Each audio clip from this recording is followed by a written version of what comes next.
I was expecting Megan to come. If she doesn't come, I'm expecting Megan to come to you. If she doesn't come, we can read her plan. Just in case she decides not to.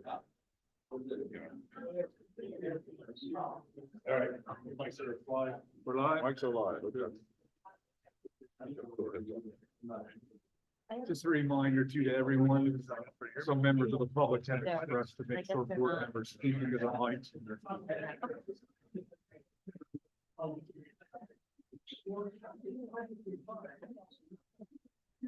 My mic, 7 o'clock, ready to go. Meeting of the South Hunterdon Regional Board of Education is called to order. Adequate notice, as required by the Open Public Meetings Act, was provided on December the 6th, 2023 by posting the notice with the respective clerks of the city of Lambertville, Borough of Stockton, and the Township of West Amwell, and advertised in the Hunterdon County Democrat and the Trenton Times newspaper. Please rise for the flag salute. Pledge allegiance to the flag of the United States of America, to the republic for which it stands, one nation, under God, indivisible, with liberty and justice for all. Mr. Harris, will take the roll call, please. Martha Dennis. Here. Tina Pichetti. Here. Brian Keys. Here. Kevin Kowaleski. Here. Michael Strauss. Megan Warner. Ronnie Tomarino. Here. Bingo. Present. Good evening. Our first order of business tonight, we are going to have a presentation by the West Amwell Forest. Mr. Souza, you want Yeah, to do so as we've been doing each month, trying to feature some of our students in each one of our buildings, I'm going to turn it over to Mrs. Flynn from West Amwell, and she's going to bring our students up.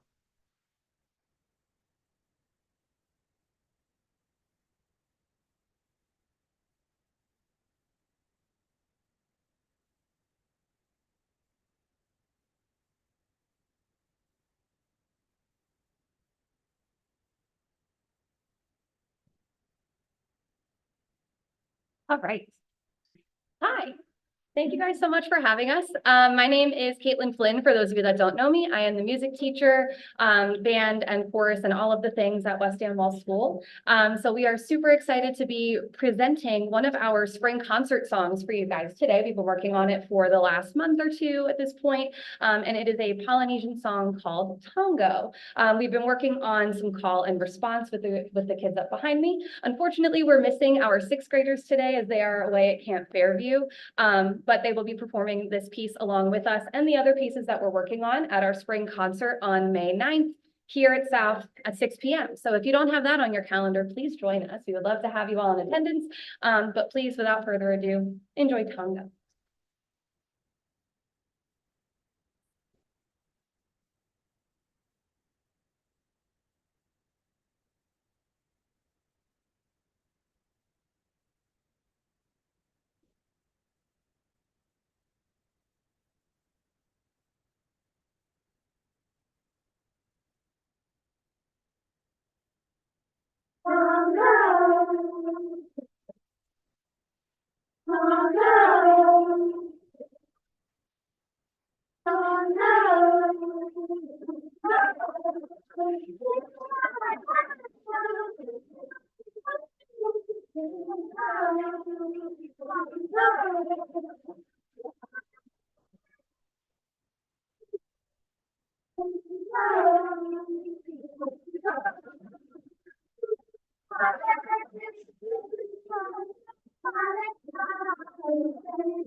Thank you again so much for having us. I would be remiss without thanking the faculty, staff, administration, all of the people at West Amwell School, and all of the parents, of course, of all the kids up here behind me.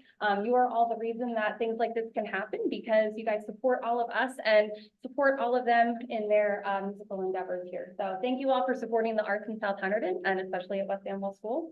And we hope you enjoyed Tango. Thanks so much for having us. Thank you.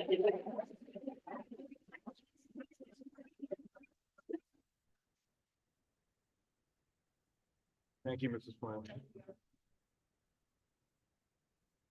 Okay. Our next order of business is we will be, we have a vacancy on the board created when Tracy Petrulli resigned in February. So this evening, we will be interviewing 2 candidates for that position. Let me explain how this is going to work. We actually just went through this in November with a candidate from Lambertville. We have questions. We're going to be asking each candidate the same set of 8 questions, and we're just going to, asking for their responses. We will ask that as one candidate is answering, the other one will be in another room so that they can't hear what they are saying or hear their responses. We'll be able to hear them. You will be able to hear them. When that is done, we are going to go into an executive session. The board will discuss the candidates. We will come out and we will vote to appoint one of the candidates to the empty seat. I would ask that this is a board function. We'd ask you to keep quiet and respectful of the people that are answering questions. Please don't speak out during their answers or shout out any questions of your own. There will be opportunities later in the meeting for public comment. With that said, it's my understanding that there was a coin flip to decide who would go first, and Miss Batchelor was going to go first. So, Mr. Richard, if you'll.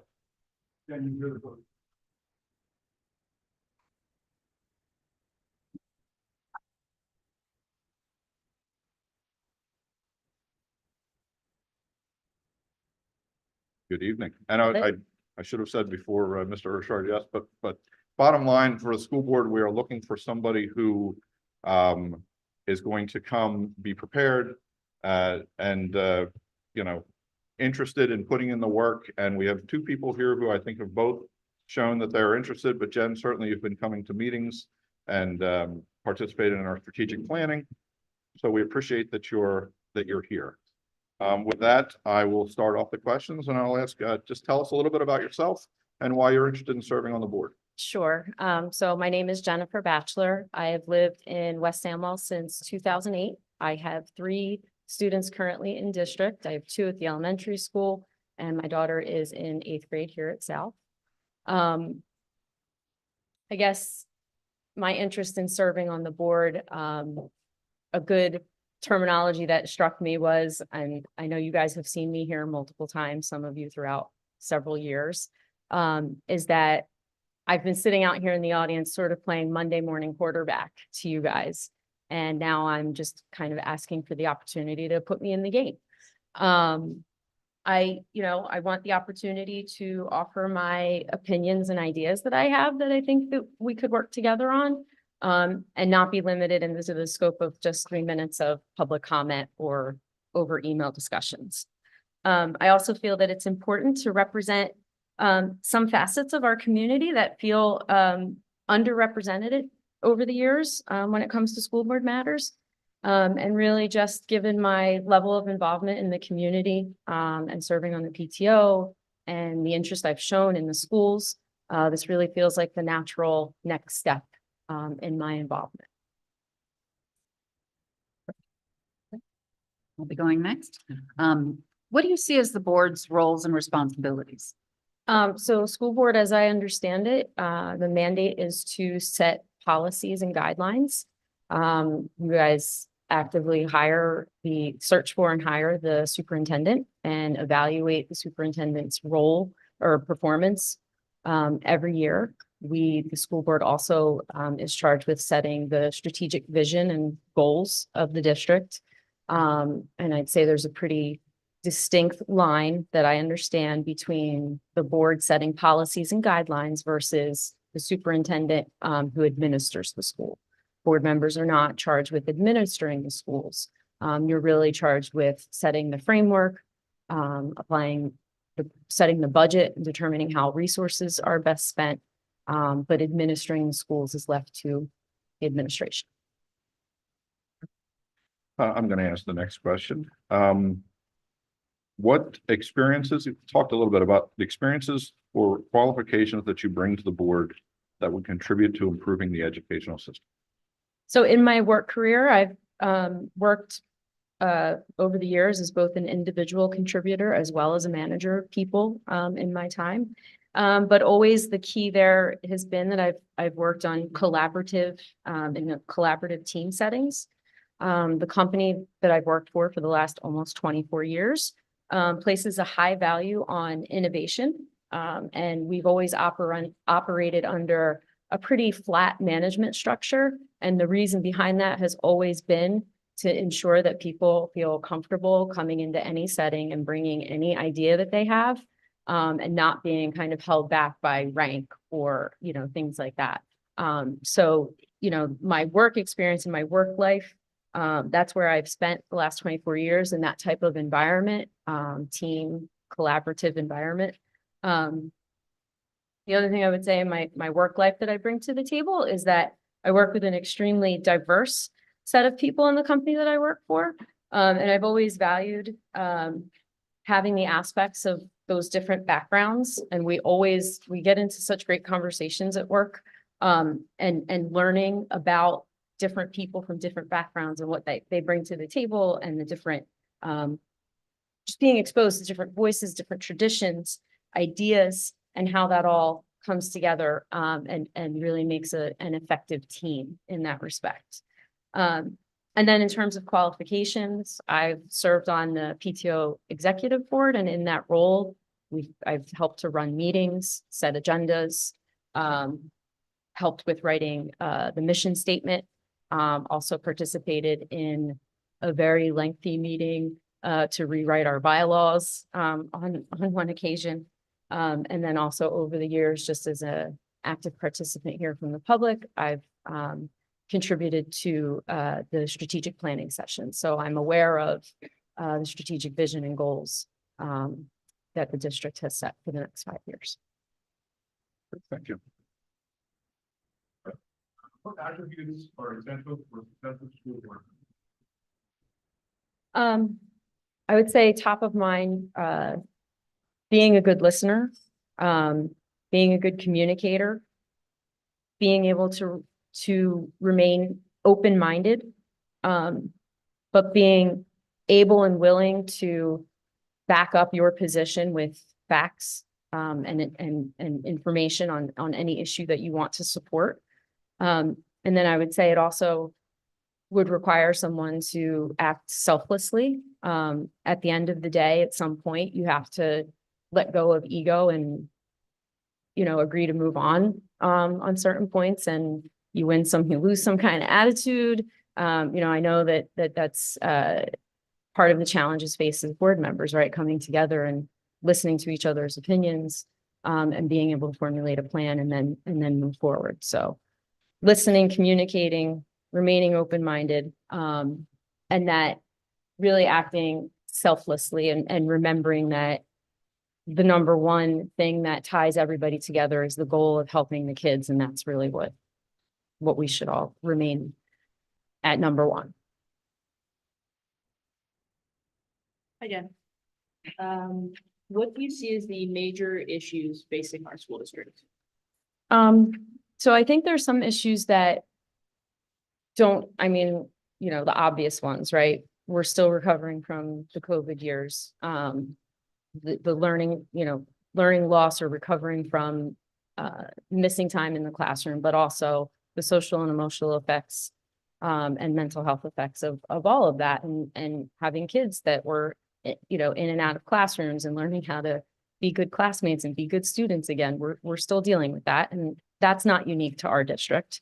I would say that our district probably faces a more unique challenge in the competition that we face from some very good private schools as other choice for students that could come to our school, and constantly trying to, I would say losing students for any reason to any other choice is not great for our district. We want to keep the kids we have. We want to educate everybody, which I think is another unique challenge for this district, is having such a wide range and diversity of abilities of all of these students that we have, and trying to make sure that we're offering opportunities and programs that fit the needs of so many that are at so many different levels. And that's a huge challenge. And I would say also that communication and engagement with the community is another unique challenge. People, and I'm guilty of it, we show up and we're mad. We show up and have something to say, of course. I think the real challenge is then keeping people engaged beyond that point.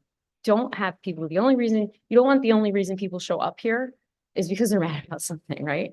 And I think that's a real challenge, and also preventing people from getting to that point where they feel shocked or surprised at something they hear at a board meeting. I feel like when that happens, it shows that maybe we didn't do our best in transparency or do our best in making sure that people were fully informed. So that's another part of that challenge, is keeping people engaged and informed, and making sure that everybody's on the same page, right? Point is, the third is our 2025 reorganization meeting, which typically takes place the first week of January.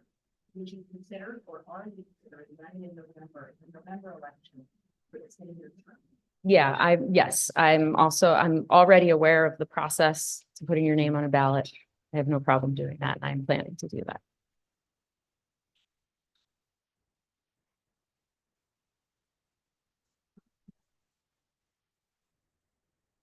So the next question is, the board has several committees that meet once a week, once a month, not once a week, that would be insane, once a month. They include personnel, curriculum, policy, finance / facilities, and school and community. Which committee do you think would be the best fit for you, and why? Well, I'll be on all of them. I have so much time on my hands. Probably, I would probably put school and community at the top of the list. Given that, when we did the work on the strategic goals, at the strategic planning meetings, district goals number 2 and number 5, community engagement, and communication.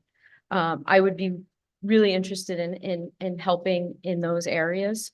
I feel strongly that centering that 5th goal of communication around words, talking about like branding, really came off as a bit more of a marketing strategy than a communication strategy. And I feel like using words like that coming across that way can put some people off. So I would love the opportunity to work more in that area and improve. And then one of the objectives that we came up with for engagement, one of the objectives was stated as advertising and celebrating our student achievements. And I feel like that's another area that I would love to have more input on. We talked about at the last meeting, writing a press release talking about the state grant that we got for tutoring. And in my opinion, I feel like we should be writing that press release when our kids come back in the fall and show us improvement in their test scores, and we celebrate those students for that effort, right? I feel like writing press releases about programs and about accepting state money comes off as a bit more of a pat on the back for, that's something we should be doing. Free money for tutoring, of course, yes, we take it. So I would really like to see us do more truly celebrating our students, calling them out individually. Another thing that comes to mind is like, I know in my climate survey, I had filled out that, we should be doing student of the month and doing more things like that. And it's great that we've got that program now, but it comes out as a list of names of kids.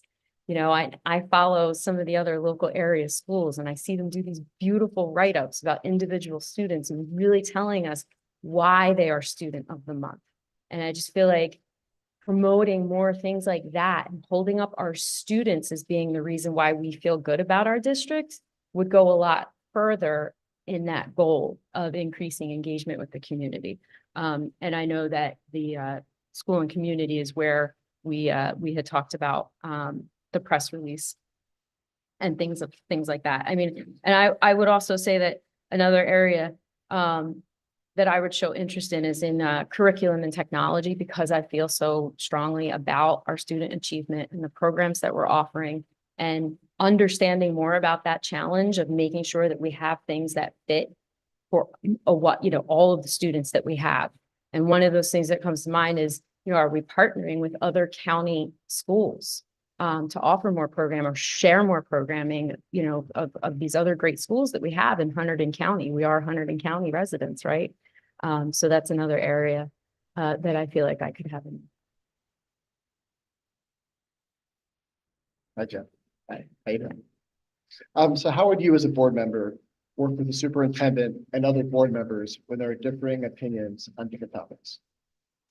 Yeah, I think that goes back to the attributes that we talked about before, which is listening, being prepared to have conversations, but really focus on your facts and your information and your reasons why. And then again, being able to reach down deep and not avoid taking things or making things personal. When you have a difficult topic that you're talking about or you're disagreeing with somebody, there's always that human tendency. Or even sometimes you have an initial, burst of reaction to something. And then if you take that 10-second back, take a step back and rethink the situation, you can come to a better understanding and a better way to move forward. And then I think that it's also important to remember, like I said before, at the end of the day, everyone has the shared goal of doing what's best for our students and for the district. And you don't always get your way, as we've all told our children as parents, and understanding that and evaluating all sides, and then accept the decision that's made and move forward. That's just how you have to operate in those situations. Thank you. All right. Jen, just appreciate all of your answers here today. If you want to make any kind of a final statement or anything, take a couple of minutes. Sure. Go right ahead. Yeah, I mean, like I said earlier, I know that I have been an active participant at many board meetings, and I really do want to join you guys on that side of the table to work together for solutions. I know that we have some challenges coming up. We have some large projects to complete. We have community members who want to be more involved. I promise you, when I was out in November going around and talking to people, like people care and they're invested. And there are people who, feel a little left out of the conversation, who feel that the district does, we need to make sure that we're sticking to the things we said we were going to do from the referendum. And we do need to have that focus on our students, on all students. And I really just, I'm looking forward to adding my different opinion to the board. It's always healthy to have good discussions of all sides of these issues. And that's really what I'd like to do.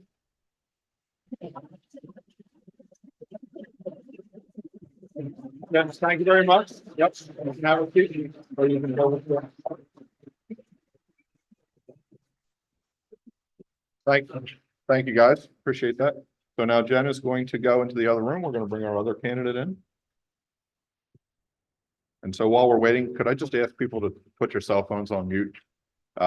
We've had a couple of them go off. It's kind of disrespectful to the candidate when they're trying to answer a question if the cell phone's going off. Thank you.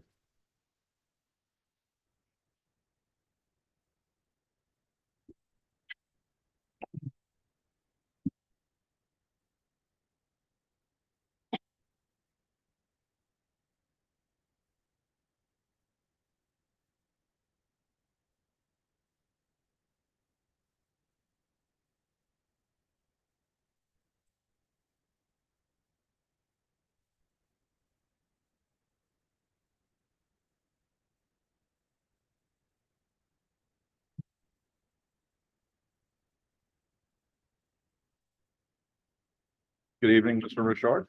Thank you for coming. And I want to say again, as I said at the outset of the first interview, on a school board, we are looking for people who are willing to put in the time and the effort. It is not always easy to find people who are willing to take the nights and the evenings and weekends. So we appreciate you putting your name in, and thank you for coming.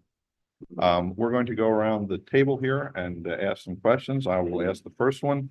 Would you mind telling the board about yourself and why you're interested in serving on the board? Absolutely. I've lived in South Hunterdon for almost 20 years now, both Lambertville and West Amwell. I owned a home in both. I was active in both with the community.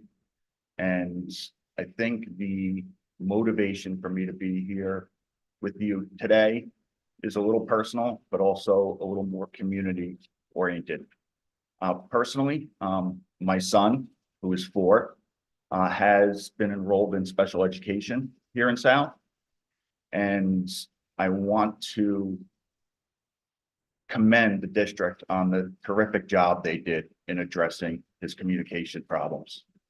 He was very slow to speak. He was struggling in class communicating, and the district jumped right in.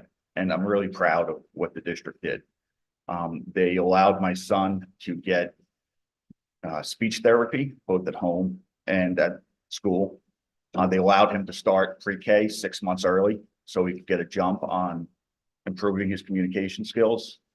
And my wife, Rena, really became a mother tiger and aggressively pursued all the different avenues to assist him. And I need to say, I'm really grateful for that. I'm grateful that the district did what they could to help turn things around for him.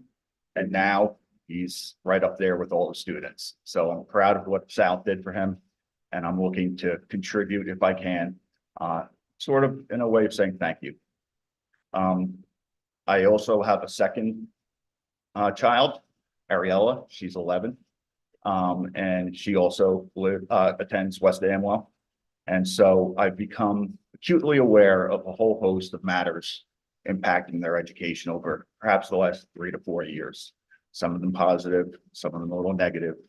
But at the end of the day, my number one priority is to really focus on the needs of children and to bring communities together. I've unfortunately seen a lot of divisiveness between the communities over the last few years.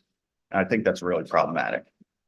I think we need to take a step forward and understand that we're here to advance the needs of the district, not town versus town or anything like that. We need to have one singular focus, that's academics. We need to have a focus on being good stewards of our tax dollars, and we need to focus on the needs of our students and our parents. That's really what drew me into the application for the open seat. Okay, thank you. What do you see as the board's roles and responsibilities? I think they're simple. I think the main 2 roles I mentioned earlier, I think is to create an environment that's conducive to learning. And you need to produce that environment with the resources that are allocated to you. Taxpayers are responsible for funding every single dollar that we spend here and the district spends. And we have to have the faith of the residents that we're spending their money in the way that they feel is necessary. The role of the board should not be involved in some distractions that I think have occurred over the last few years. I think we really need to come back and focus, like I mentioned earlier, on some of the things that are really important. And that's the education of our children, that's uniting our communities, that's being responsible to stewards of our tax dollars, and it's focusing on academics, which unfortunately, as everyone's aware of, we've had some problems at West Amwell Elementary recently. I think we really need to get back to basics and focus on academics.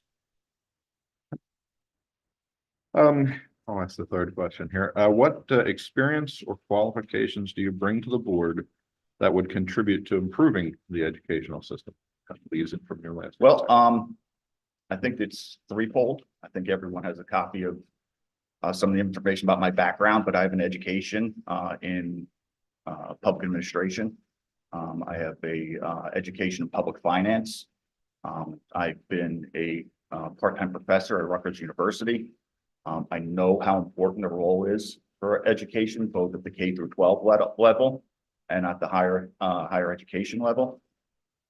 And so I think my background in being active in the communities on certain education issues, as well as my education, and as well as my experience with my day job. I've been working on public policy at the state and the local level for 25 years. I have intricate knowledge of a whole host of issues related to education, local government regulations, school funding, and others. And so this is something I've worked on for many, many years. I'm fluent in it, and I think I could bring those experiences to the board. Okay, thank you. Yep. What attributes are essential to successful school? What attributes? Well, first and foremost, I think the president need to open up and saying that this is a serious job, and folks that come to this job need to be serious about education. I think that the goals here need to be focused, like I said, on academics. And I think the time that you put in as volunteers is commendable. I recognize the amount of time and service, amount of time it takes to participate as a board member. And sometimes you get a lot of stress over this, but it's also very rewarding. So I think we all need to make a better understanding and recognition of the role that we play in shaping children's education. And frankly, we will show a little bit more gratitude for spending the time to help. What do you see as the major issues facing our district? Major issues face our district. I alluded to what I think is number one, what should be our number one focus, and that's academics. The big picture, as I mentioned, some of the rankings that West Amwell is at these. Myself, my family, a lot of my neighbors were it was sort of like a big up all that actually need to rethink things about how we do education services. I've met over the years a whole host of educational experts. I try to get a better understanding of exactly how to do that. And my understanding is that academics, use of taxpayer dollars, focus on students, and again, bringing communities together rather than dividing them should be our top goals.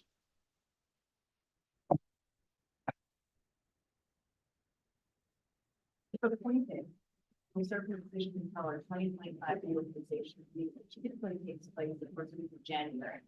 Would you consider, or are you considering running in November, in the November election to extend your term? Frankly, I haven't thought about it. One step at a time. Hopefully, get your support this evening, and then depending on how things occur over the next, I think, 8-9 months, for the remainder of the term. I'll have a better understanding of the role you play, the amount of time that it requires, and then I'll make an assessment at that time. Excuse me. The board has several committees that meet once a month. They include personnel, curriculum, policy, finance, facilities, and school and community. Which committee do you think would be the best fit for you? I know what would not be the best for me, and that's technology. My daughter is better at it than I am. So that is one component that I don't think I would be much help on.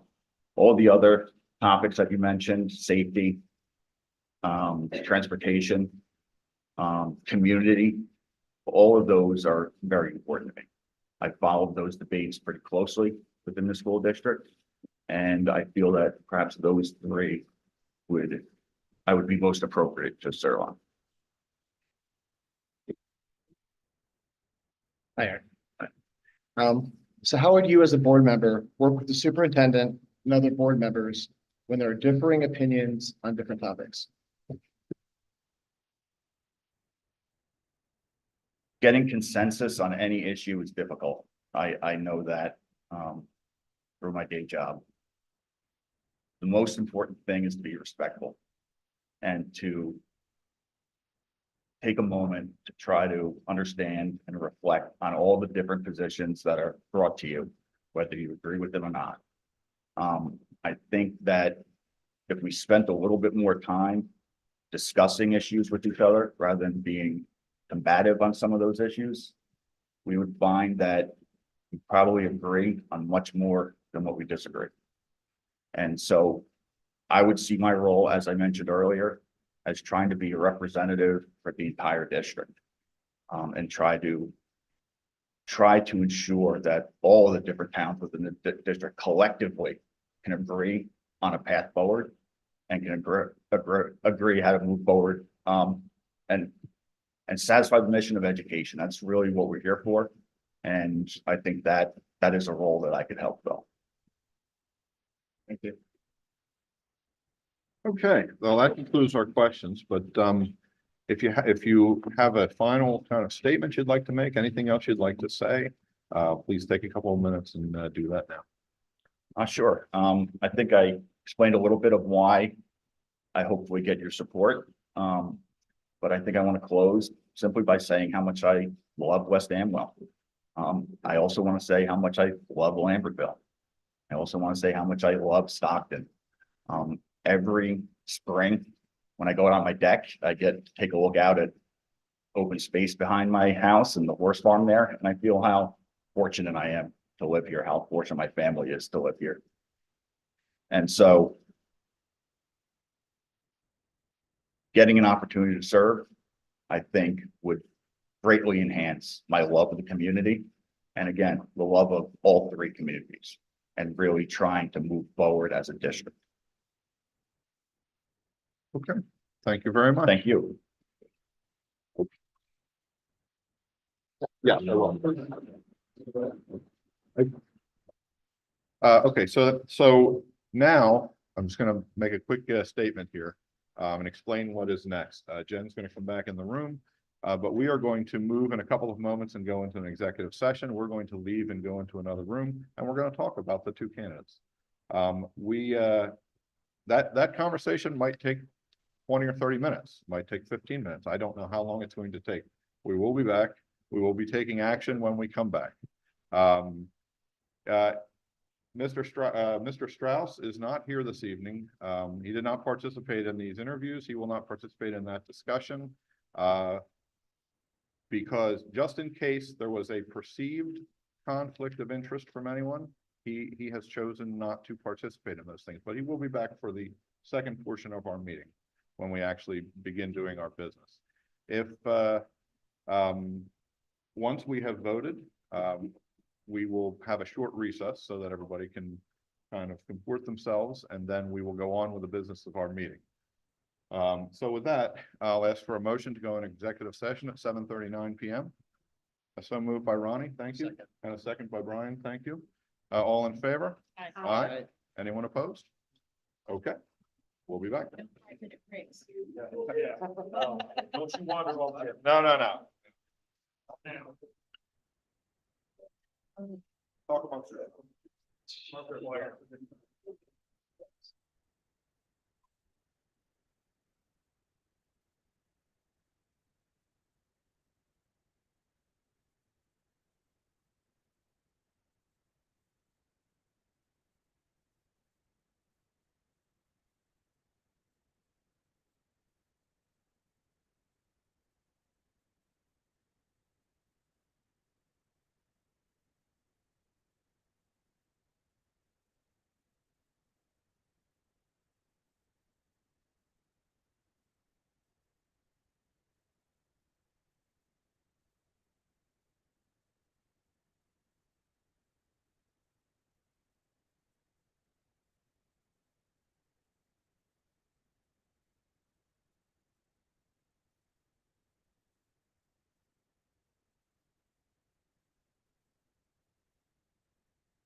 Okay, I will need a motion to come out of executive session at 8:05. So moved by Martha, thank you. A second, please. Second. Second by Brian. You got you just by a hair, Gina. All in favor? Aye. Anyone opposed? We've got some weird reverb going on there. Is that one still on? They're probably still on.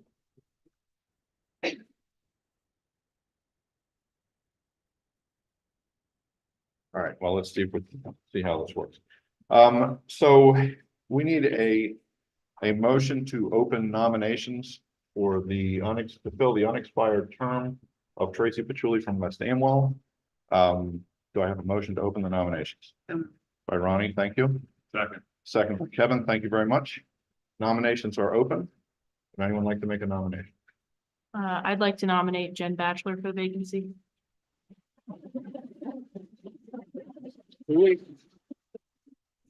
Thank you. Do we have any other nominations? We have a motion. Oh, we need a second, right? No. We don't need a second. So we need a second if we need it, put on record. We don't need a second, but so a motion to close the nominations. So moved by Ronnie, second by Kevin. Okay, so now it is a roll call vote. Reverend Dennis. Aye. Dana Bichetti, Yes. Brian Keys. Yes. Kevin Podleski. My vote yes, and I just like to say I very support Jen in all ways. I think she'll do a great job on this board, so my vote is definitely yes. Megan Warren, Yes. Ronnie Tom Regan, Yes. Jim Gallo. Yes. Okay, so that motion carries 7-0. At this time, we're going to have a 5-minute recess to see if we can't resolve our audio-visual issues. So I need, we need a motion for them. And We'll just take a 5-minute recess. can we just talk about process real quick? Oh, certainly. Yeah, so everyone knows, so Jen, congratulations, you will be.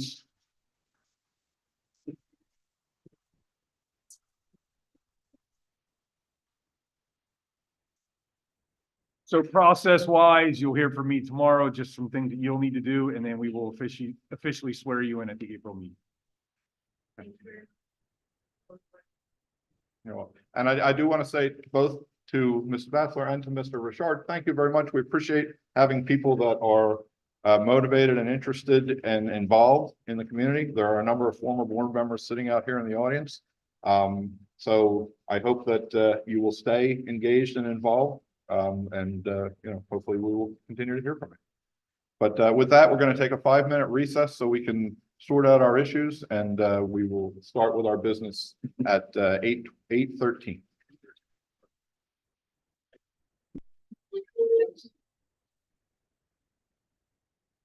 Hey there, how are we doing? Not sure what's going on with this reverb. Yeah. We'll try that slide.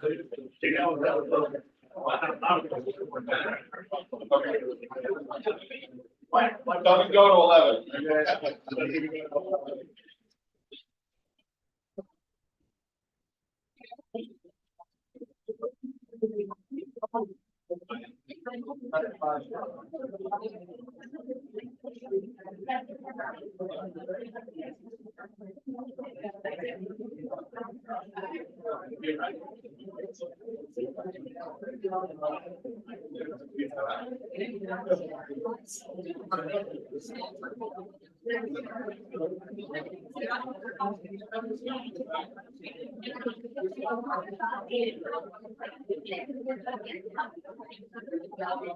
I would never be like sitting here texting if it wasn't somebody asking about a scholarship.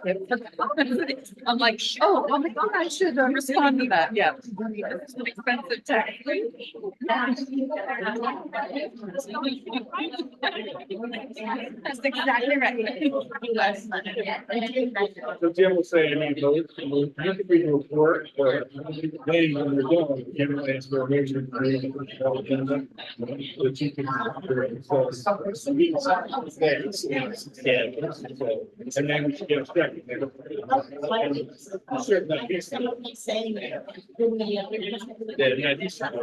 Yeah, Oh, no. No, it's fine.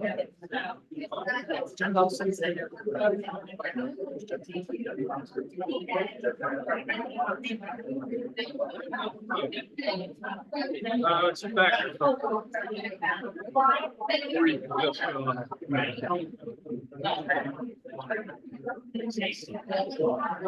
You guys do on way far.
I'll be home like, 3 days, probably.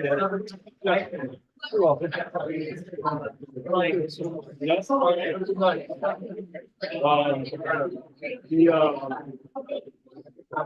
you're probably gonna head up to me. Yeah,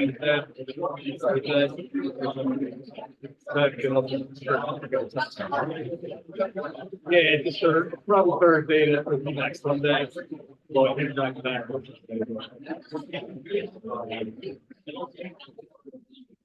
Yeah.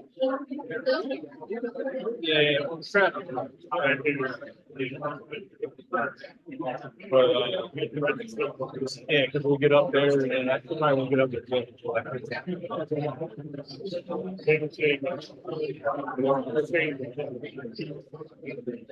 But my son's got plans.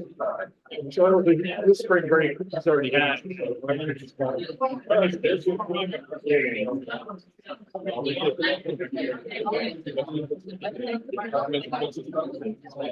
Oh, that's right. I hear you. Oh,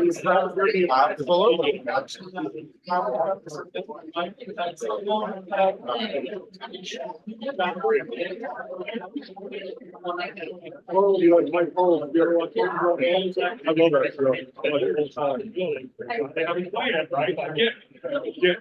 We have to go point now. We have to make it like a super.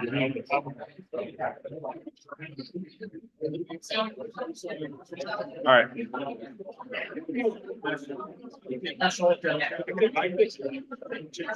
Tina's right there. So I think now. Guys, we're ready? Go for it. Do it. You got some presentations.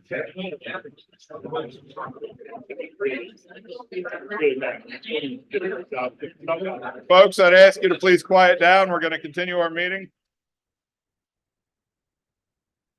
Folks, I would appreciate it if you'd quiet down, please, so we can continue our meeting. Thank you very much. Okay, with that, our next order of business is an update for the LAEF PTO or PTA. Is there anybody here from LAEF, first of all? No. Nothing to say. Okay, all right. PTO or PTA and or Ms. Hardigan?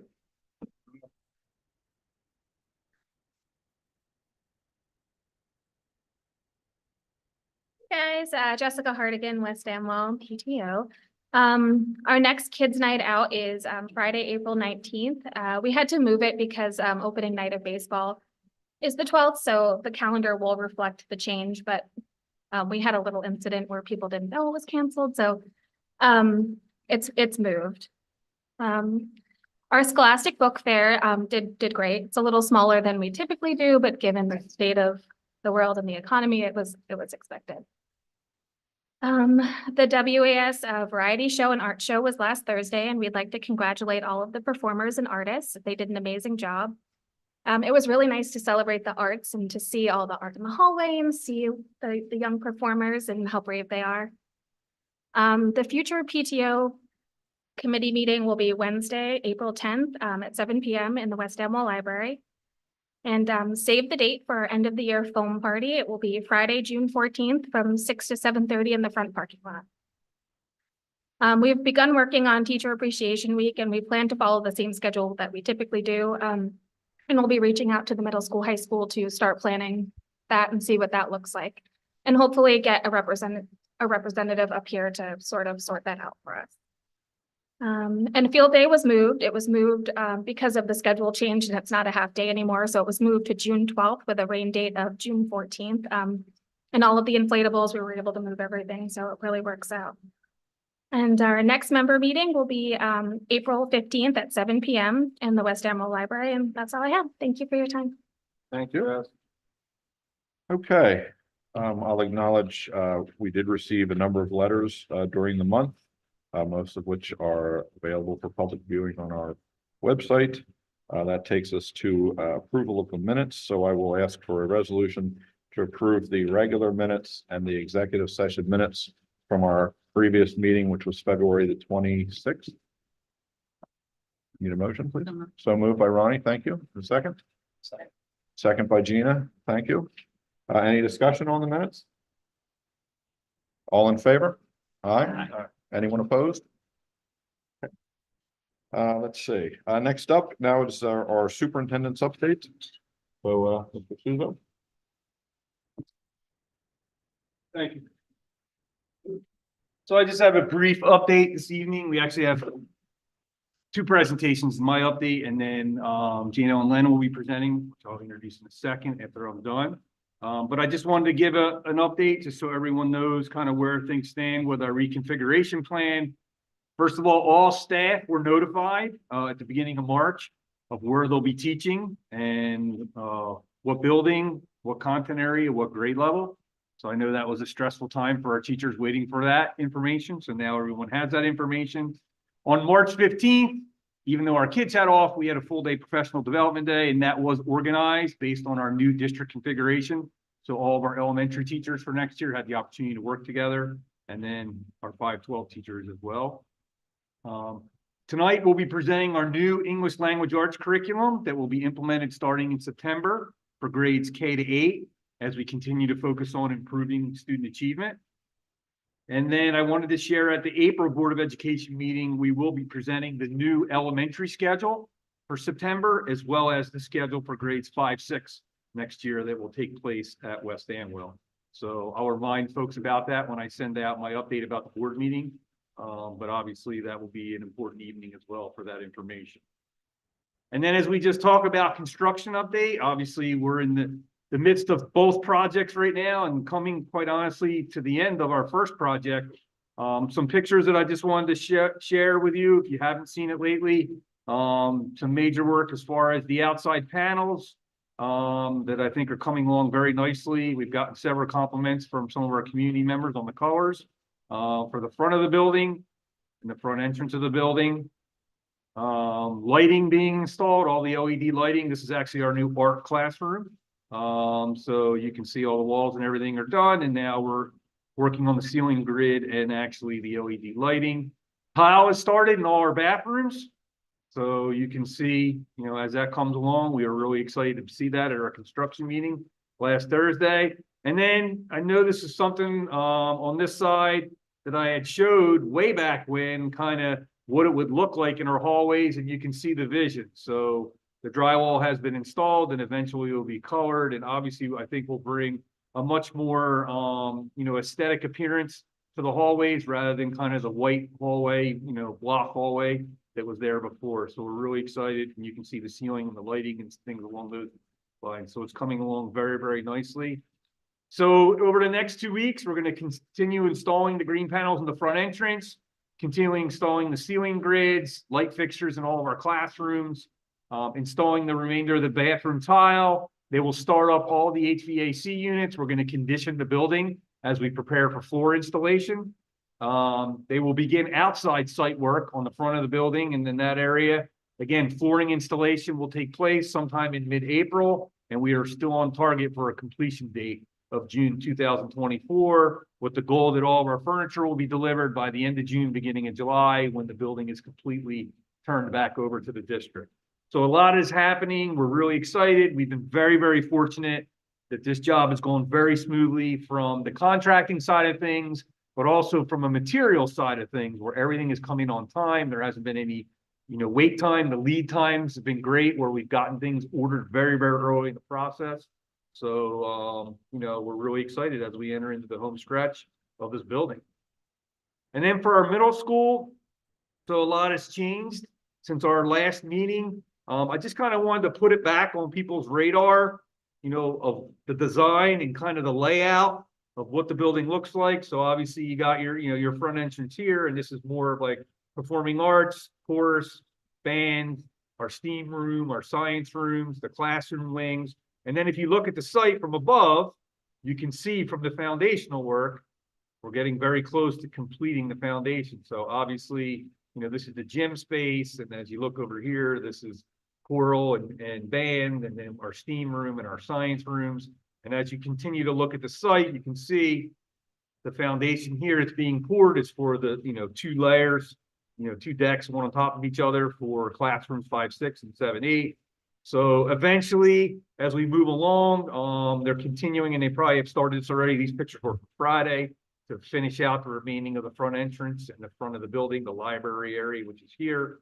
So fingers crossed that we get some nice sunny weather and, not as much rain as we've been getting, but we're still making great progress. So I'm really excited about that. And like I said, it's amazing to think for the elementary building, this time last year, we were getting ready to move out and start the project, and now we're in the home stretch of completing the project. So very exciting stuff. All right, so that's my update. And then, quite honestly, a really important update that we're going to share. And I'm going to invite Jane Ellen Lennon up to the podium. Jane Ellen is our Director of Curriculum Instruction. She's only an assessment. She's only obviously been here since October, but has been very busy kind of evaluating our programs. And one area of focus has been specifically our ELA program. And I think the important thing to point out before Jane Ellen starts is that when we looked at this program revision, we were looking at something for K-8. So there are a lot of districts, when they talk about language arts programs, they'll do a K-5 and not necessarily include the middle school. We felt very strongly that it was important to include the middle school all the way up to 8th grade. And Jane Ellen's going to give you the background of the program, the reason why we selected the specific program that we have, and then next steps as far as implementation. So they're all yours. Thank you. Good evening, everyone, members of the board, the community that's listening at home, and then our members that are here. I just want to say I'm so excited for this next step, and listening to all of the feedback and all of the concerns the community members have had about our test scores. And then the excitement, enthusiasm as I have met with board members. I just want to thank you all for your support as I've brought things to the curriculum committee and different ideas. The administration has been supportive, as have all of the board members. I also have met with a lot of community members just to get an understanding of their questions and concerns and make sure that as we design this program moving forward, that for many years to come, we're building something that's sustainable and that's going to really support the students here, our most valuable asset here in South Hunterdon. So as I go through this, I tried not to include a lot of edu-speak, which is just jargon.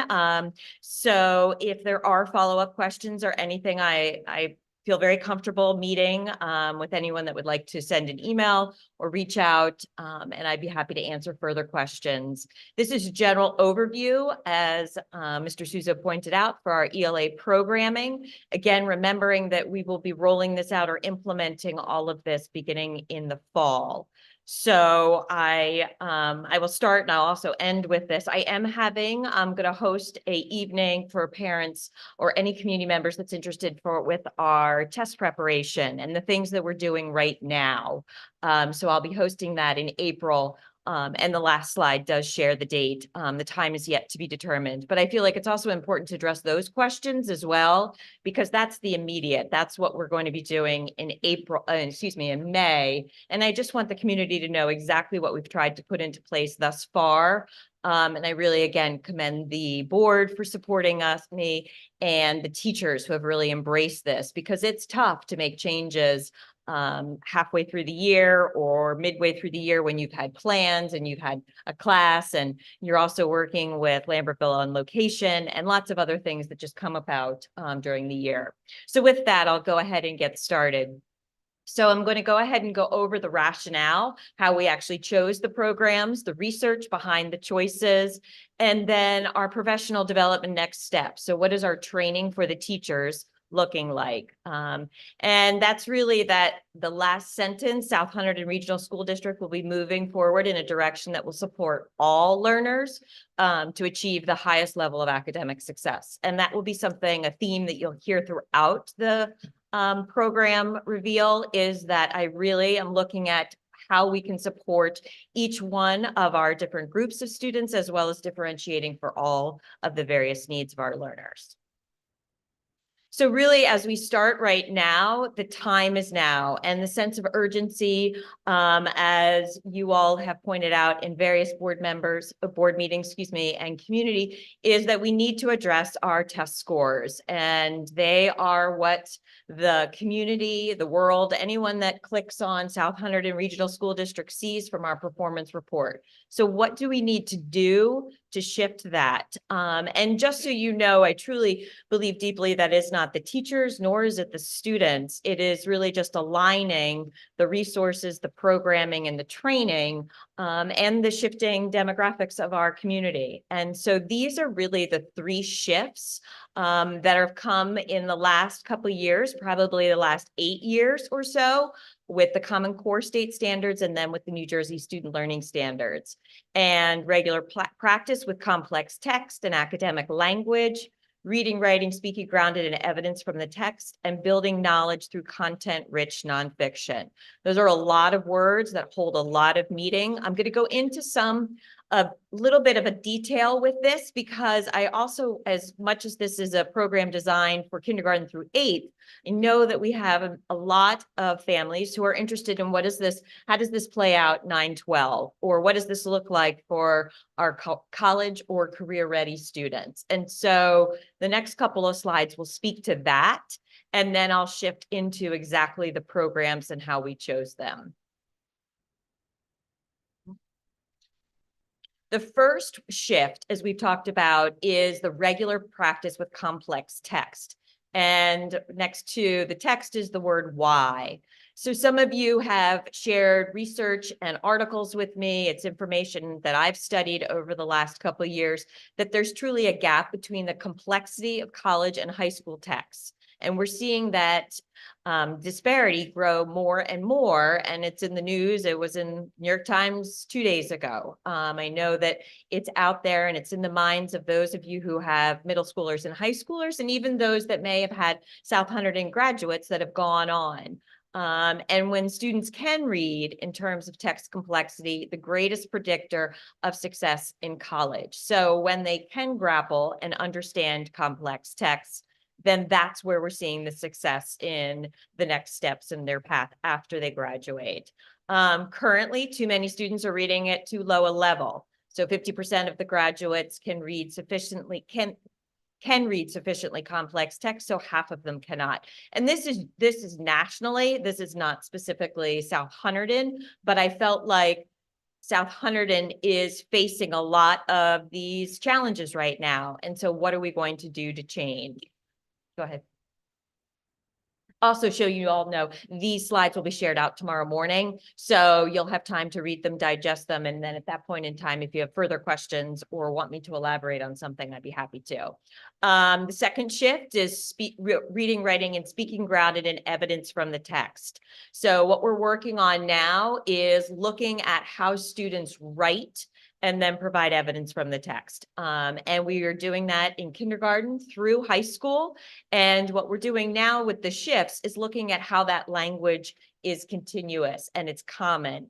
Some of you that might have middle schooler or high schoolers may have heard them talk about claims, evidence, and reasoning, CERs, and that's just means that when you state something, you need to provide evidence and then back it up with reasoning. So there's evidence is a major emphasis on the ELA standards, and this is something that obviously we all know as good writers, whether you're writing scholarly works or you're writing a narrative piece, or you're annotating, you need to be able to evaluate and present evidence from the text. And then being able to locate, deploy evidence are hallmarks of strong readers and writer. And that's what we want all of our students to be able to do as they leave and as they travel through the grade levels here in South.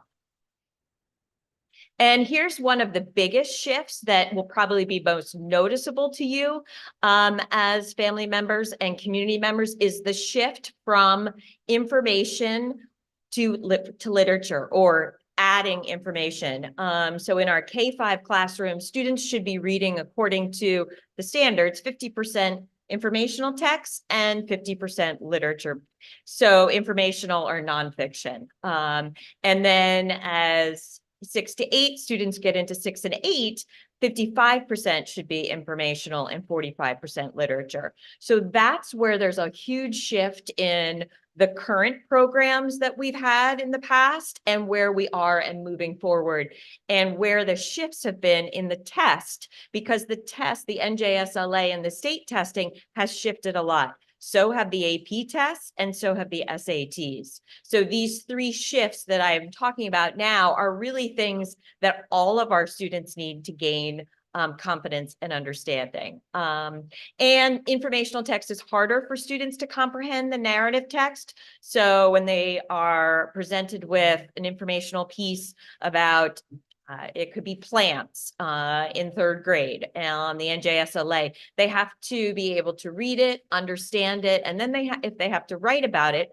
they have to be able to cite evidence from the text. So what you'll see as we shift to the new ELA programs in K-8 and then working towards what it may look like in high school is you'll see a shift with more informational, more nonfiction, because think about the things that you read today. Might have started with a news brief on your phone, or it may have been the newspaper, or whatever it may be. It may have been a document, whatever it may be. Most of our time is made up with informational. If we get to read a novel, it's truly, for some of us, that's a great joy, but it could be like 12 minutes, right? So we have to really get our students comfortable. And kids love, I mean, there's no doubt, there are kids who love dinosaurs. There are kids that love learning about the Titanic, World War II. So informational text isn't necessarily something that children don't like. It's just oftentimes they haven't been presented with enough different topics. Animals of the plains, all different types of things. So we just need to make sure we're getting those resources in the students' hands and then teaching them how to read them. So this is a little wonky and it's a lot of words, but I wanted to give you an overview of the ELA programs. So all 3 of these programs and where we are shifting and moving towards in the future is an asset-based practices. So we view the diversity that students bring to the classroom as characteristics that add value and strength to our classrooms and communities. So we look at what people's background is and what they bring, their experiences, and we look at that as an asset. And so the 3 programs that we're going to be implementing next year is a program called Heggerty, which is a phonemic awareness curriculum. And so I know when we talk about back to the basics, you may hear that in the news. That's truly that. It's learning what a letter and a sound is and how those go together. Without getting into too much detail, the reason why nursery rhymes are so important, as many of us experience them as even we were learning to read, is because that to learn how to rhyme and students that can pick up on rhyming is an indicator on their reading ability. Usually that's one of the first signs. If students don't hear rhymes, that's a trigger for us to say, oh, we need to dive into this a little bit deeper. So Heggerty will be implemented in our pre-K, kindergarten, 1st and 2nd, and we're very excited about this coming into the pre-K because I have heard in my short time here that the shift or that the leap from our pre-K programs to our kindergarten programs is often pretty wide, and it's a large adjustment. So I look at this as a way to say, oh, wow, these 4-year-olds and 5-year-olds are going to be experiencing something that they will recognize when they move to kindergarten.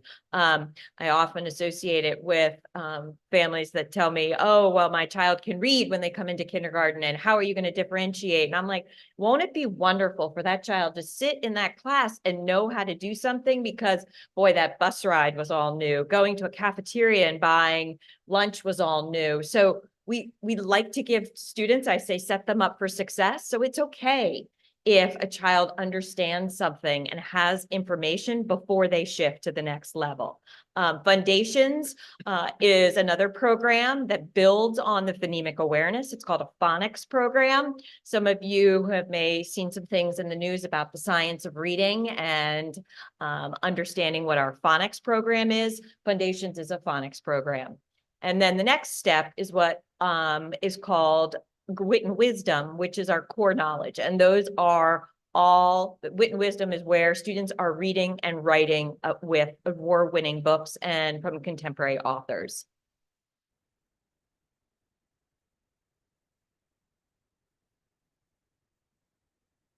So I just wanted to show, and this will, we're not going to click on any of these links tonight in terms of timing, but you'll see that when you look at this, you'll see that there is research behind all of the programs that we are implementing next year. So you can go and click on Ed Reports. You can Google Ed Reports Wit and Wisdom, and you'll see that it earned highly effective rankings. And there's all different information about building knowledge and skills in the language arts.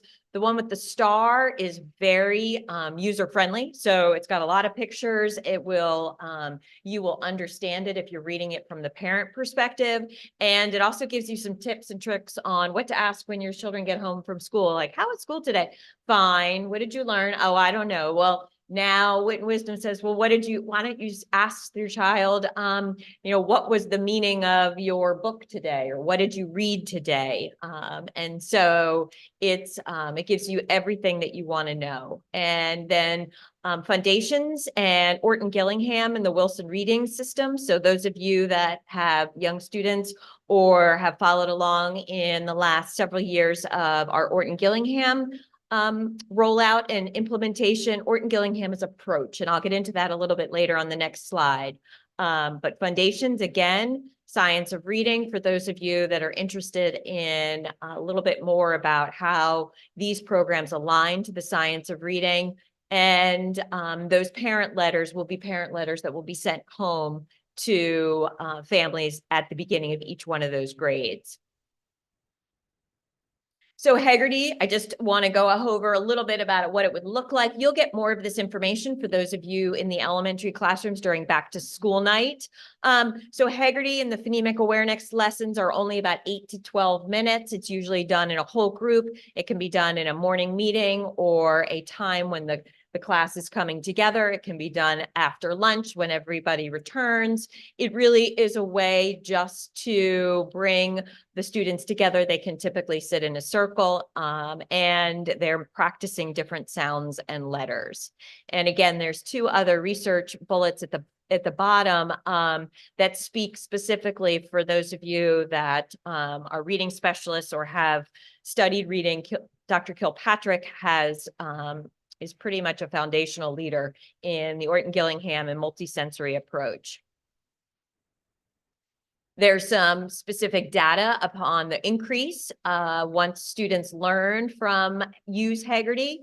And even though this is not our school district, we do use DIBELS. Some of you may be familiar with the DIBELS assessments that are been part of our benchmarks for many years. So I'm interested to see how with our DIBELS scores raised with the implementation of the Haggerty program. So I just want to speak a little bit about the Orton-Gillingham approach, or the OG approach. And truly, it's called a multisensory. That means students tap, they write in sand, they may write letters or words in shaving cream on the desk. The idea is that you're using many senses to learn how to read the basic building blocks or the foundational building blocks. And so there are just some different FAQs at the bottom. So I just wanted the community members to know and families to know that we're not throwing the baby out with the bathwater. We're still using the Orton-Gillingham approach. It's just taught through foundations. And the previous program we used was called ISME, and ISME just did not have the full package that Foundations and Haggerty and Wit and Wisdom do. They actually all go together. So when a teacher is teaching a Wit and Wisdom lesson about reading, they're talking about the moon, there will be a specific place in the teacher's manual and the teacher's guide that says this aligns with Foundation Unit 2, Lesson 4, and use the decodable, which is a reader, a small book that would align to that as well. So we're trying to put everything in place for our teachers in terms of resources to provide them the best of the best, and then provide them the training, the best of the best, because we know when the students come and they're sitting in front of us, they are kids and they are bringing all of their kidness with them. So we want teachers to be comfortable not to have to make decisions on, oh, I need to go make these extra copies, or where am I going to find this resource? And it's not research based. It's all just consistency. That's not to say that it's a scripted program. And one second grade teacher may bring something else than another second grade teacher, because that's the art of teaching. We're just really providing the science. As we shift right now to, I'll talk a little bit more now about Wit and Wisdom. Wit and Wisdom is published by a company called Great Minds. And this is taken directly from the Great Minds, the inside of the teacher's manual. And I think it really speaks to what we here in South Hunterdon believe. And so we want to, I just wanted to share this message with you so that you know this is what our vision is, and these are our goals moving forward. So the difference between Wit and Wisdom and what many reading programs are, how they're designed now, it's similar to how we talk about how math has changed since many of us, or even 15 years ago when students may have sat down with 25 math problems to do. So has reading. They're no longer reading groups in the same way that we may have had them in the past. We're really looking at reading comprehension and how it builds on knowledge. So you, when you see these slides at home tomorrow or whenever you decide to look at them, Wit and Wisdom is all built on the context of real works. So there's art, music, and authentic texts that are woven into each one of the units. So as you saw in the first part, you'll notice masterpieces and photographs. There's one of George Washington crossing the Delaware, because in the 4th grade, they study George Washington, and it's one of the informational texts as they learn about the Revolutionary War. So this is another picture or a masterpiece, piece of art that's taken from it. And just to give you a little perspective, and I'm not going to go on and on, but I just want to teach you a little bit about what the reasoning behind using art and music is to maybe introduce a lesson. The reason is because everyone can access that picture. Everyone in the class, no matter where you are in your reading growth or your continuum, or what your first or second language is, or when you've moved to South Hunterdon, you can look at that picture and say, oh, the teacher could ask, what do you think the boy in the water is doing? Oh, well, he's really white. Maybe he's freezing and it looks like he's calling out to a friend. Okay. Does anybody else have a different idea? What do you think the gentleman doing laying on the ground is with the dog? Oh, that's his dad and he's watching him. Oh, I don't think it's his dad. I think it's a stranger. So you understand what I'm saying, that everyone can contribute to the discussion and there's no judgment. There's no, oh, well, I was a level L last year, and now being in 5th grade, I need to be a level Q. Like, there's none of that anymore. So everyone can access. That's not to say that students don't have the differentiation and the scaffolds they need, but to launch something and to make everybody feel a part of it. So that's just a little bit about what it means to build content knowledge. Here is it aligned to standards. So many people ask, how does it all fit together? Reading, writing, speaking, and listening standards are all part of Wit and Wisdom. So we don't have to have a separate program for writing. We don't have to have a separate program for reading. And then we don't need to say, okay, we're now going to have a speech unit, because the speaking and the listening are all part of Wit and Wisdom, and it's all built in together. Here's some of the titles. You may notice many of them are award-winning. Many of them are Newbery. There's even some Caldecott, some Credit Scott King. You'll also notice that there's a mixture of informational text or nonfiction. And again, I can share with you any of the lists of texts if you're so before we end. It will be available certainly when at back to school night, the teachers will be able to share the different books.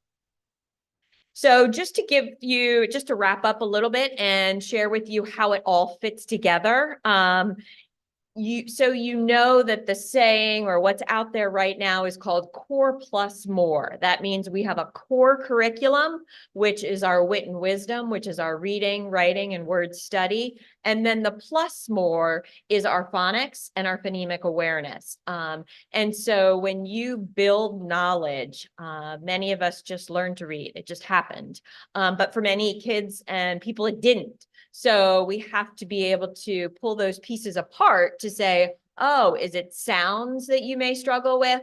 Or is it letters? And that's where I'm down at the word recognition. Comprehension is putting it together. You have to understand it and you have to know something about what you're reading. You can gain that information as you're reading, but you have to have the mental flexibility to be able to do that within a text. And then it all comes together, and we have wonderful readers here at South Hunterdon, and they all score 5s on the NJSLA.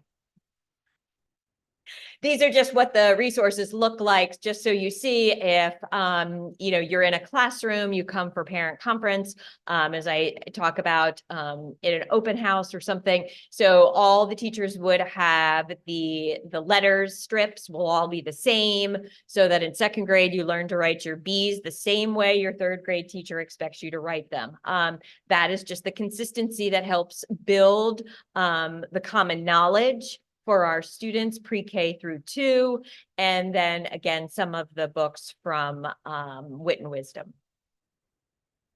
I want to speak just a bit about our different populations of students that we need to make sure we are meeting the needs of students in our enrichment program, our special education, and our multilingual learners. So each one of these programs addresses any one of those groups of students, if we want to put the students in certain places and what they need. So you can go ahead and read those bullet points to yourself, but I did want you to know that everything was looked at through the lens of our varying populations. And there's a lot of words on these. I'm going to stop talking for a sec, but I just want you to know that when I was putting this presentation together, I reached out to some of our pilot teachers. So, and I didn't actually speak about our pilot. We have 10 teachers in grades K through 5. One teacher at every grade level at West Amwell and LPS. They're split up. And these were some of the comments they said. And I just said, you know, after implementing Wit and Wisdom or piloting Wit and Wisdom for a couple months, what are some things that you notice? Do you think it's successful? Should we continue on? As we've been talking to them monthly, we have observations and visits and debriefs about their lessons. I just met with 2 teachers today, bless you, about how to grade writing, because the writing pieces are very different than writing pieces that, and the rubrics are very different than what we're used to in the past. The rubric in Wit and Wisdom for writing is identical to the rubric for the NJSLA. So that's really important for teachers to always be evaluating students' writing along the same, with the same criteria that they will be evaluated on the NJSLA. So, and it's also good writing. So they go hand in hand. And so I just said I would mention a little bit about professional development. So we rolled this out, or I shared the presentation on March 15th. April 16th, we will have the great minds, the Wit and Wisdom trainers come and do a full day of in-person training for our K-8 teachers.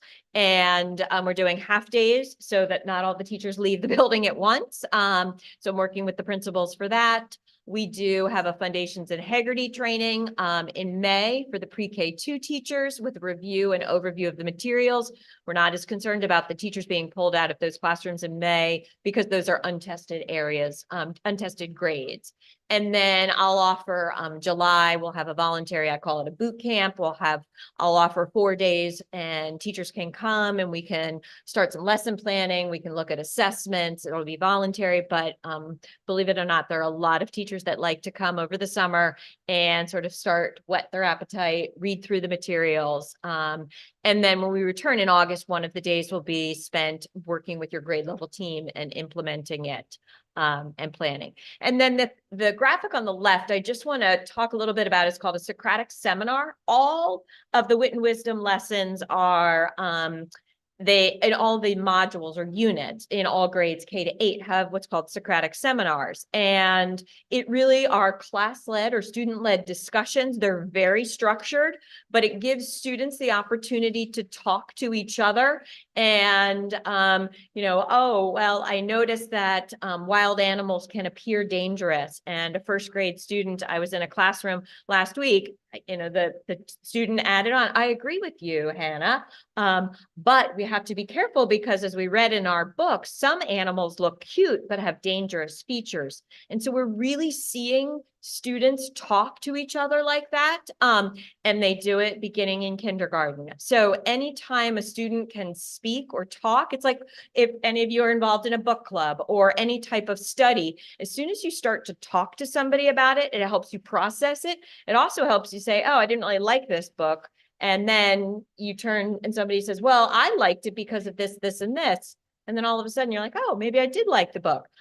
So these allow students to grow as critical thinkers. And it also helps develop their thinking at a very young age. And then there is the save the date. It will be April 23rd. It will be here. So I can do a live stream and so it'll be in person and on Zoom. Thank you. Does anyone on the board have any questions about the presentation? Question, but I have a comment. Okay. I wanted to express our gratitude. I know that since you've come on board, we've had a lot of conversations about how important it is to raise student achievement. And we've watched you, and I've watched you really work hard to understand the needs of our district, the needs of our individual students, the needs of our individual teachers.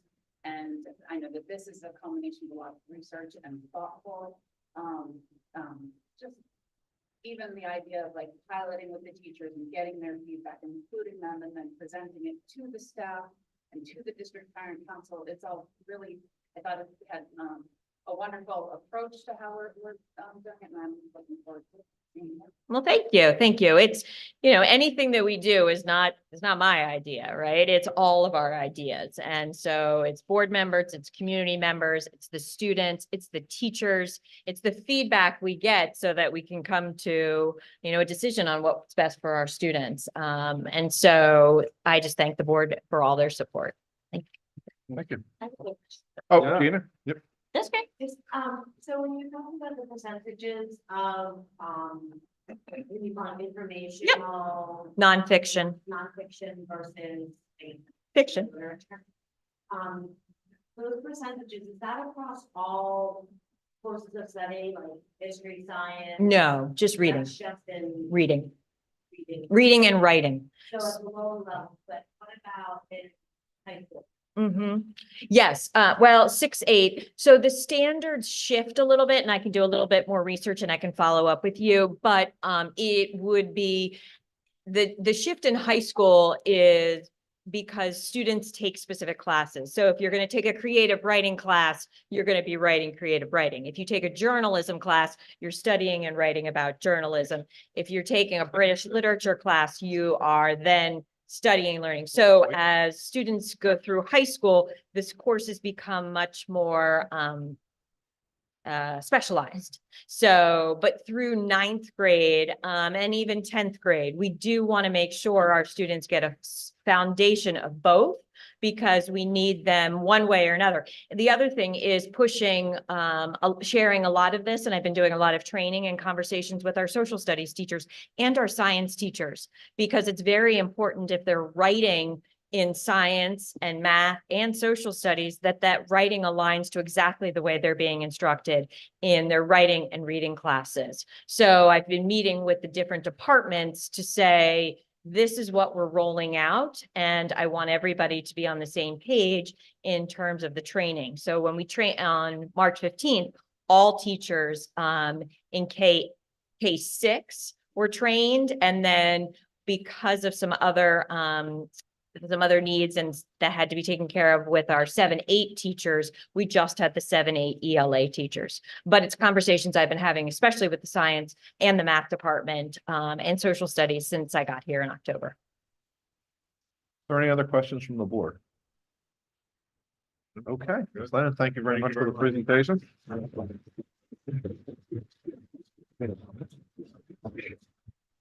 Okay, and so with that, we come to the period of public comment. So this is open to the public for comment on anything that you want to say. We ask, in the interest of time, it is 9 o'clock. We will ask that you limit your statement to address it to the board and limit it to 3 minutes. And we will, if it is something that, if you have a question that can be answered in a few words, we will try to answer that question. If it is a question that is a little more complex or may need more research, we will go back and get you an answer out of respect for everybody else. We don't want to try to deliver long answers in this forum this evening. So with that, I will open the public comment to anyone who has something they'd like to bring before the board.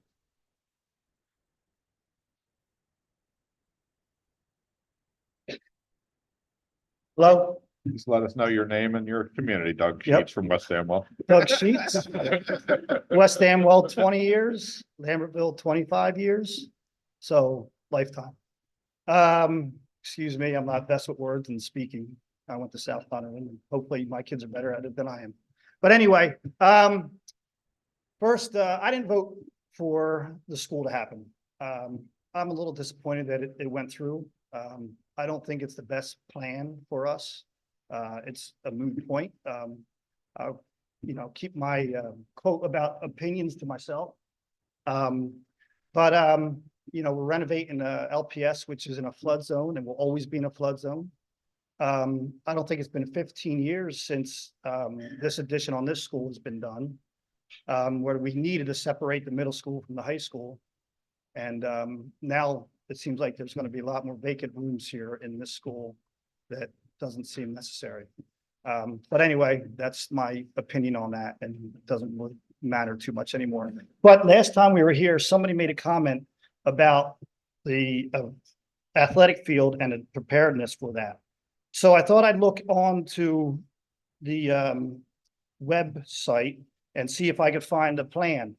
There is a site plan, a pseudo site plan on there. I don't believe it's the finished final developmental plan, but it does show one field in there. So when this project started, you essentially took away 3 fields, right? There's only on the plan, 1 field to be replaced back, right? So hopefully at some point you could tell us, what are we going to do with the other 2 fields that were removed, right? There's going to be a varsity softball field, but there's not going to be anything for baseball or softball for middle school, I don't believe. Right now, they're going somewhere off-site. We know where that is, and I don't believe it works for the district at all. So hopefully there's a better plan to get these kids field where it should be, right at the facility. More importantly, why I want to be here is I attended a meeting last week with Mr. Coach Lee Hall, wrestling, and they're going varsity this year, which is fantastic, right? Sounds like they're getting a new mat and everything. However, he commented that his assistant coach may not be his contract renewed, so whatever it may be. But I'd like you to take in mind that if he's got a program moving forward, right, that hopefully with a new hire that, you know, someone has maybe a wrestling background or so, because, you know, he needs help to further the program and further the kids in the sport. It's a great sport, and that's about it. You know, the world needs more wrestlers. That's a quote for sure. Tim Johnson. Thank you. Thanks, Doug. Wrestling, get it on the board. I will say Mr. Hall is, I think, one of the best coaches that we have at this school. I mean, he is a phenomenal coach and mentor to the kids. So yeah. No doubt. Thank you, Doug. We will get him more help. I can answer that part. Does anyone else have anything they'd like to bring before the board? Hello, Denise Baylog from West Amwell, and thank you very much tonight for appointing Jen Batchelor. I am delighted to see that you saw all of our letters, and really, I think all of West Amwell does appreciate that, so thank you. But I'm here as president of the SHR Softball Booster Club, and I was here at the last meeting and brought up the challenges with the bus driving situation for the softball team. So in the first week of like full practices, even 8 days, I guess, some of which were already at the school, so I don't even count those. So let's just say 1 week of full busing. I think 3 days we've already been putting our softball team on a bus route through Stockton and then coming back down. So I'm hoping that that can somehow be resolved. I don't know. I was told there's enough bus drivers. And then the other thing we'd like to address is the plans. It looks like they're progressing nicely for the new middle school. So I'm delighted to see that. But the whole issue of having all of these teams displaced, it's challenging. We don't have enough bus drivers. It's probably costing additional money. It's time, it's effort, it's taking away practice time for our teams.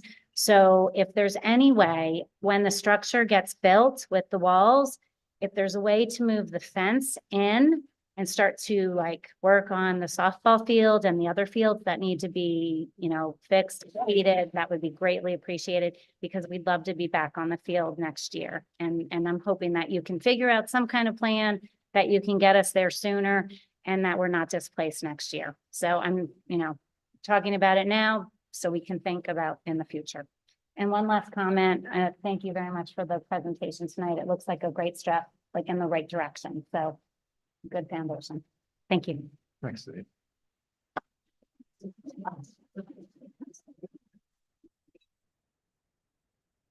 Good evening. My name is Georgia Angelilli. For those of you who do not know me, I am a senior at South. My parents are Nick and Jennifer Angelilli. I'm here to speak on behalf of the softball team. We are having a busing issue. A lot of girls have brought it up to me and they wanted me to talk about the issue. I wish I could have had more girls come, but it is a school night. I wanted to go over some things. that some problems that have been coming up. Now the girls do come off and get off the bus at 3:10 to 3:15. Now, when they get their gear off the bus, that takes about 10 to 15 more minutes. And I know that sounds like a long time, but we're not soccer players. We don't just come in with like barely any gear. We have a lot of gear and we have our other stuff as well. So this brings up issues due to the fact that it takes time away for the girls to practice. The issue really is the fact that, you know, the bus drivers really drive around and drop the rest of the kids off. We have talked about trying to get the girls to, or trying to get the bus drivers to drop the team off first, then dropping the rest of the kids off. That is the only change that we've really asked for, because then they're getting dropped off more at 3 o'clock rather than at 3:15. And this isn't much, I didn't think that that would be much of a big deal, just because it's not taking that much time for the bus drivers. It's not, you know, a hassle for them in any way. At least I don't see it that way. So I think that this would be a good change. It's just one little change just for them to drop off the girls first rather than dropping everybody else off first. I know when I had to experience it last year, it made me sick. We were on the bus for like a very long time. We get off at like we get on at like 2:45 and then we leave. So for me, it was a very long time. It was like 40 minutes almost on the bus. And I know some of the girls said that they've gotten sick a little bit off of it too. They said that it was a struggle for them and it does take time away. And I know that for some people, it doesn't seem like a lot of time, but it is. For me as a softball player, this is so important. Softball has gotten me out of so many things in life. It is honestly a lot of my life, and it is almost all that I think about. It's a 90% of all that I think about. And I know that a lot of the girls think about it as well. So this is just a big thing. One more thing I'd like to say, with softball and with really every team, athletics is so important. South Hunterdon may be small, but sports can be so important for a kid to get out of just little school and jump forward and put their mind somewhere else. So I also think that we can't, you know, improve in life or in sports or really in anything if we don't change. So all I'm asking for is just for the girls to get dropped off first rather than everybody else getting dropped off. So that's it. Thank you. Thank you. Georgia, that was well said. And I will say Georgia's, like, I think probably been this will be her 4th year as a letter winner. She's been a great softball player here. And I look forward to watching you hit 400 and knock a couple of bombs this year. Does anyone else have something like to bring before the board?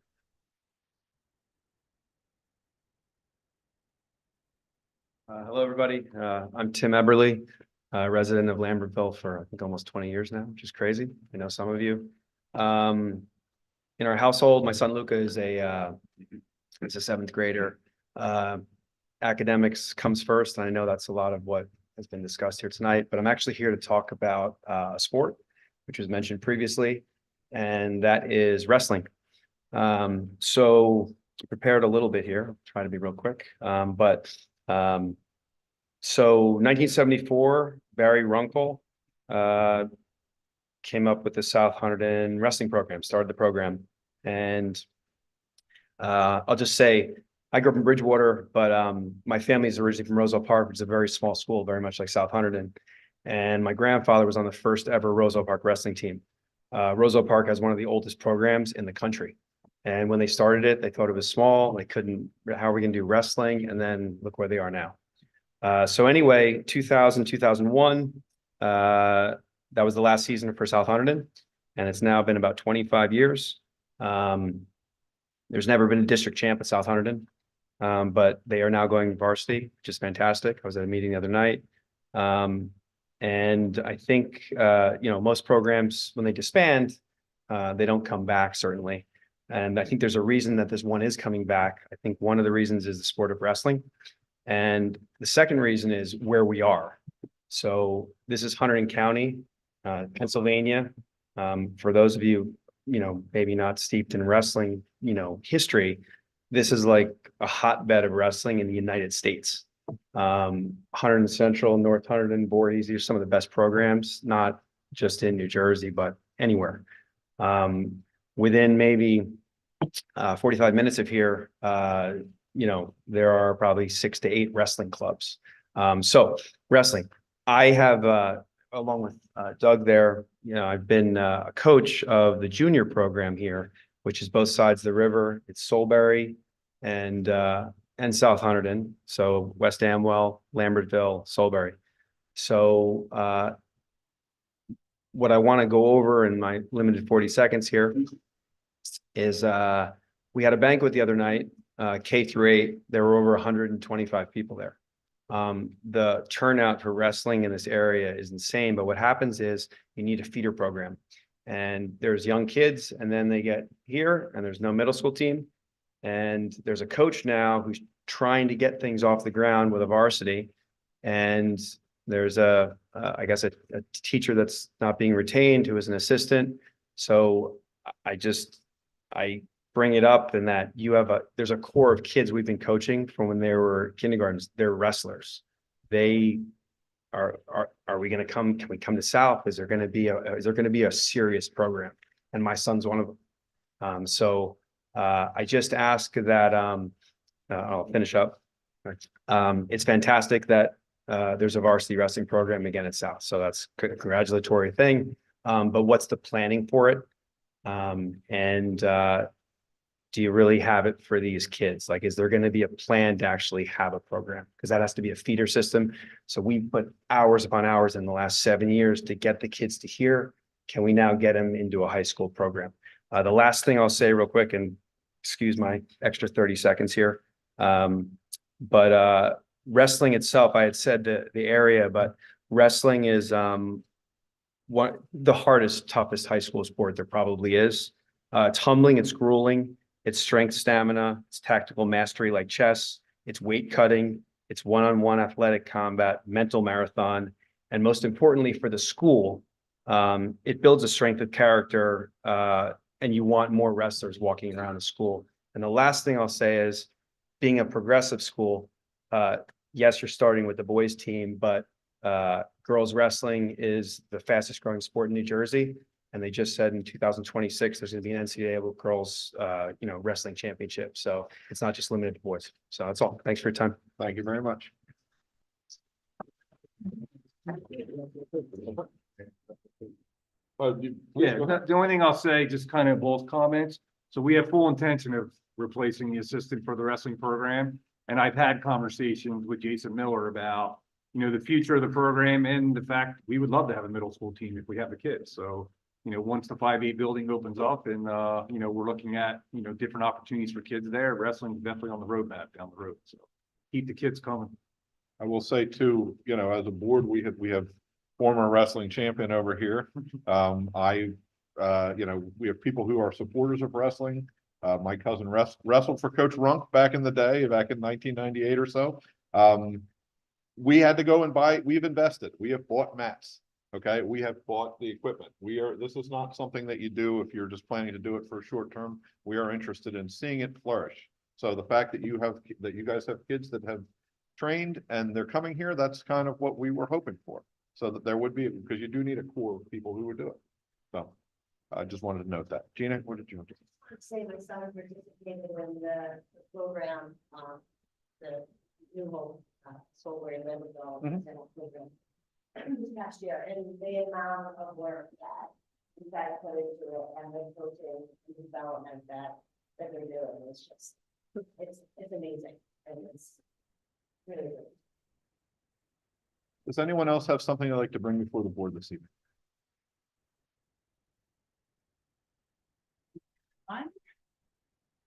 These late board meetings are very fun. Michaela Shaw, West Amwell. I have 2 kids. I would mostly just like to say to the board and to our community that we are in a really good position to do great things. I am seeing a lot of change in the way that we're approaching things, the way that we're addressing our special education approach, curriculum, staffing, data, you name it. And as a former English teacher, bringing this information to our ELA program is absolutely critical. We have spent as a culture, as a country, spending decades talking about the power of math and science.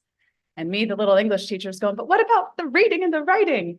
And I've seen in our school district great efforts being made toward the ability to speak, to communicate, to disaggregate information and spit it back out. But I have not seen that done with consistency. And haven't researched the programs, but bringing this in and creating the scaffolded structure to put our kids in a position to properly answer those tests, whether it's science or history, is so incredibly valuable. And I thank you very much for that presentation. But I also would like to say that when you guys asked the question today of what is the role of the board, that's the role of the board, to create the vision, to put the right people in the right place, and to promote our students. What I'm going to ask of our community tonight is to put down the anger and the fire and to get on board with finding these solutions and supporting these efforts. I'm not thrilled with how I see our community today. I've said that 3 years ago. I said it 2 years ago. But I feel strongly that we have people on this board today that really, really care and are willing to seek those solutions. And Jen, I'm excited that you get to bring your opinion and your perspective. But I really, really beg of our community, simmer down and get on board so we can support the incredible efforts that are happening today. So I thank you all. I thank you all for hanging out, and thanks for your efforts. Thank you.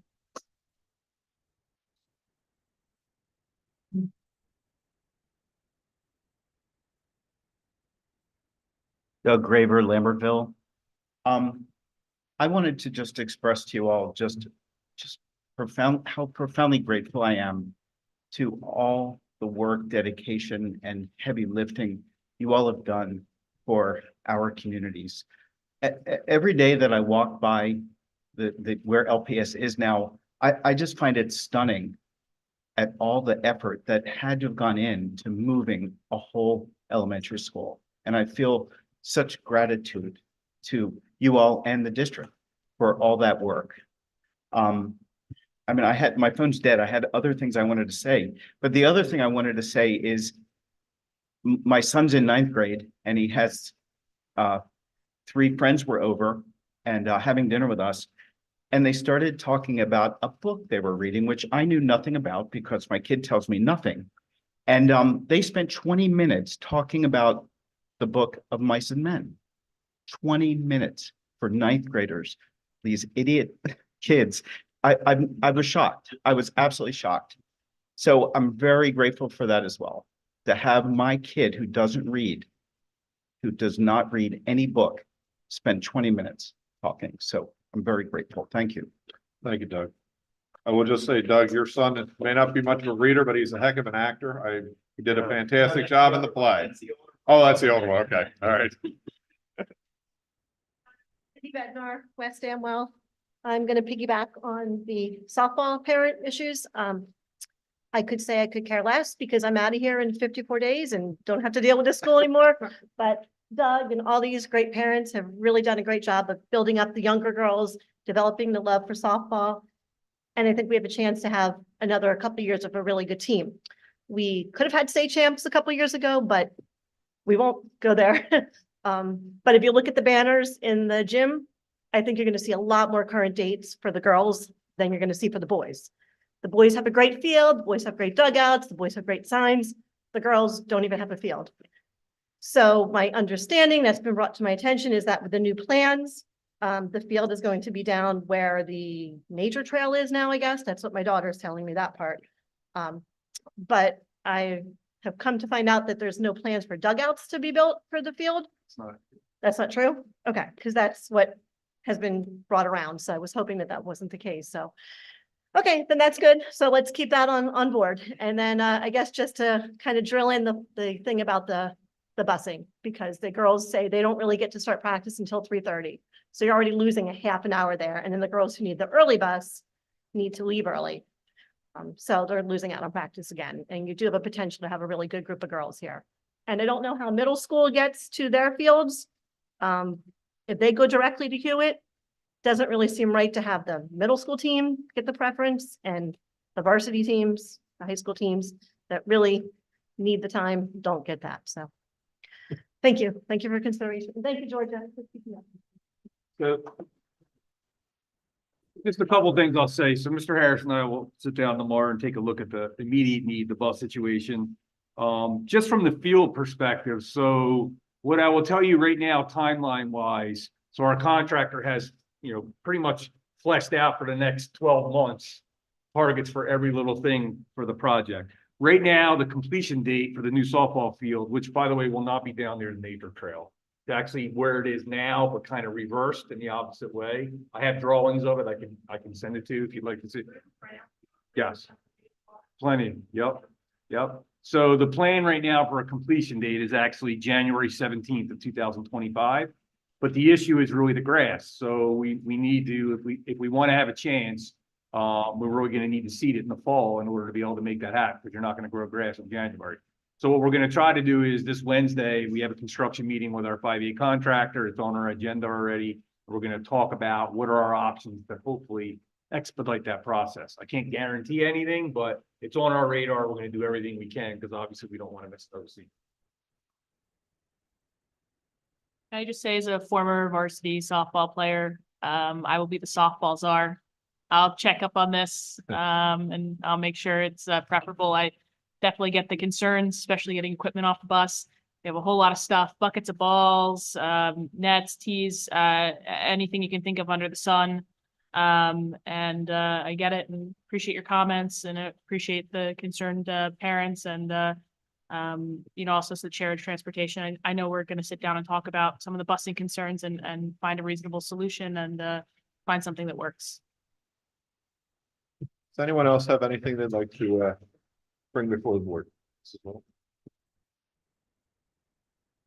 Hello, I'm Andrea Little, West Amwell Township. I just want to say thank you very much for that presentation. It was articulate, strategic, and I'm excited, and I wish you could just roll it out through 12th grade, because it's exactly what I see going on with both of my college students now, and what they are actually diagnosing. Like tonight I was hearing, and I love the idea that our students are all appreciating literature and talking about it.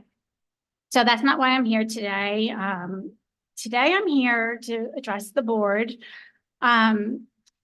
that you're going to be looking at a resolution to approve the 2024-25 preschool expansion aid budget.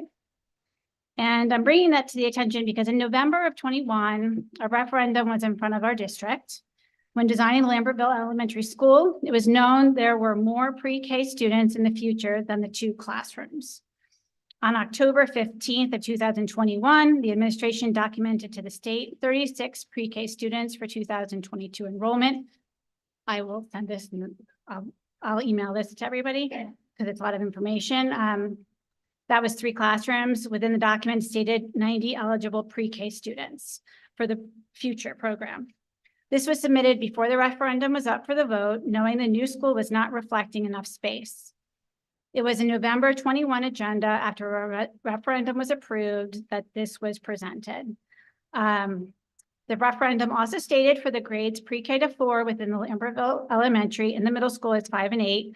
The point of the referendum was consolidating the districts so that the grades would be together, like meaning all of our residents by grade would be together. So meaning 4th grade would all be together, pre-K also would be included in that. So what prompted my research to go back to these different years? The big capital letters TBD on the superintendent's report last month stating that 3 pre-K classes next year will be at WAS and that 5 with the 5 and 6th graders. And the other 2 classes will be at LPS. All pre-K students should and need to be together, just as the referendum states. There are 64 students projected for 24-25 school year, which is 5 classrooms. What will need to change is 4th grade, it's 3 classrooms are going to need to go to the new building. This is not represented in front of you today in the reports. We're only really talking about 5th and 6th grade. The TBD shared to the public shows that there was really no plan. There is no plan, and that the community was led to believe that Lambertville was large enough for pre-K to 4. It was not designed to manage any flexibility. There was only 1 classroom designated for a flexible space. We are projecting 90 students between 3 years old and 4 years old. Again, this paperwork was submitted October 15th of 21 within the documentation. The communication to the public did not include this. And what I'm just saying to you tonight is that the TBD didn't really sit well for me.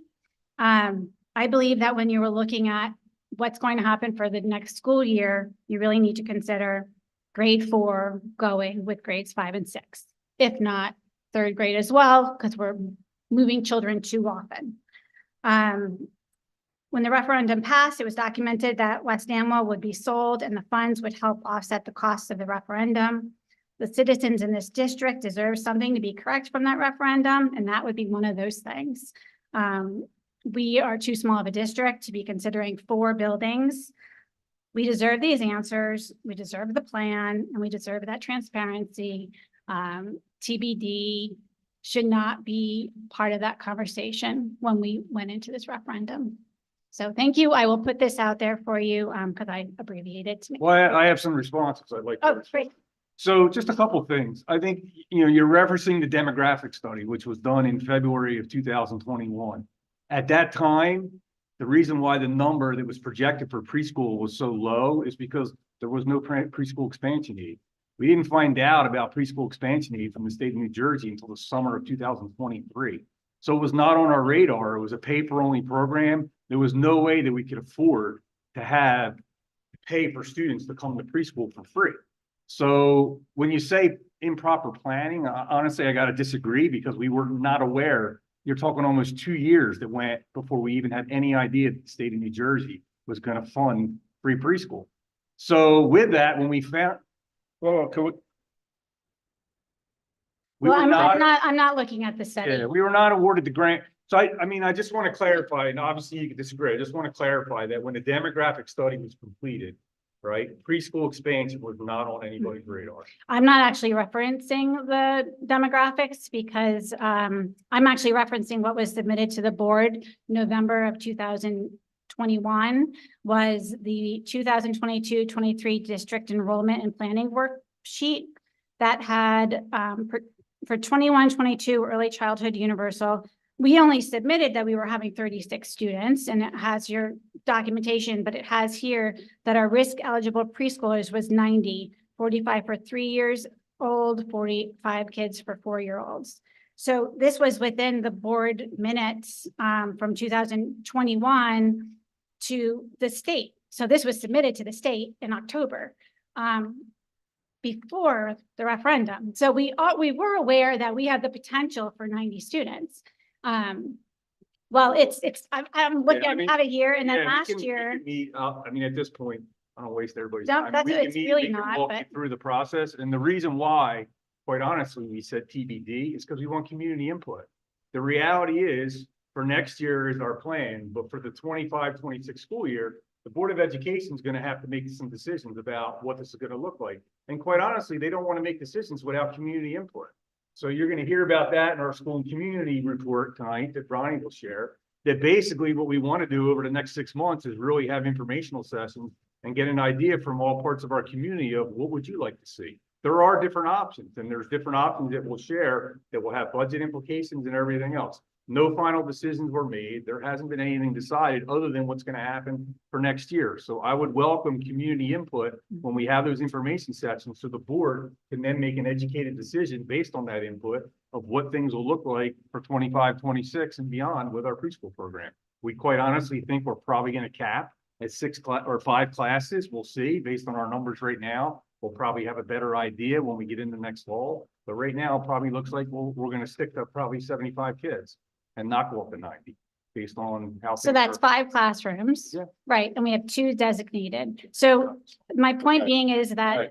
You know what, I think- understood, but I think that you need to, I would like for the board, that was my point, to look at the documentation of what was submitted to the state. I'm presuming we don't send things to the state that are not what we're believing on. So we have 5 classrooms. Thank you, Mrs. Pre-K Logan. should be He will together. get Thank you back- very much. I he will get appreciate, back to I you. appreciate Thank your you very time. much.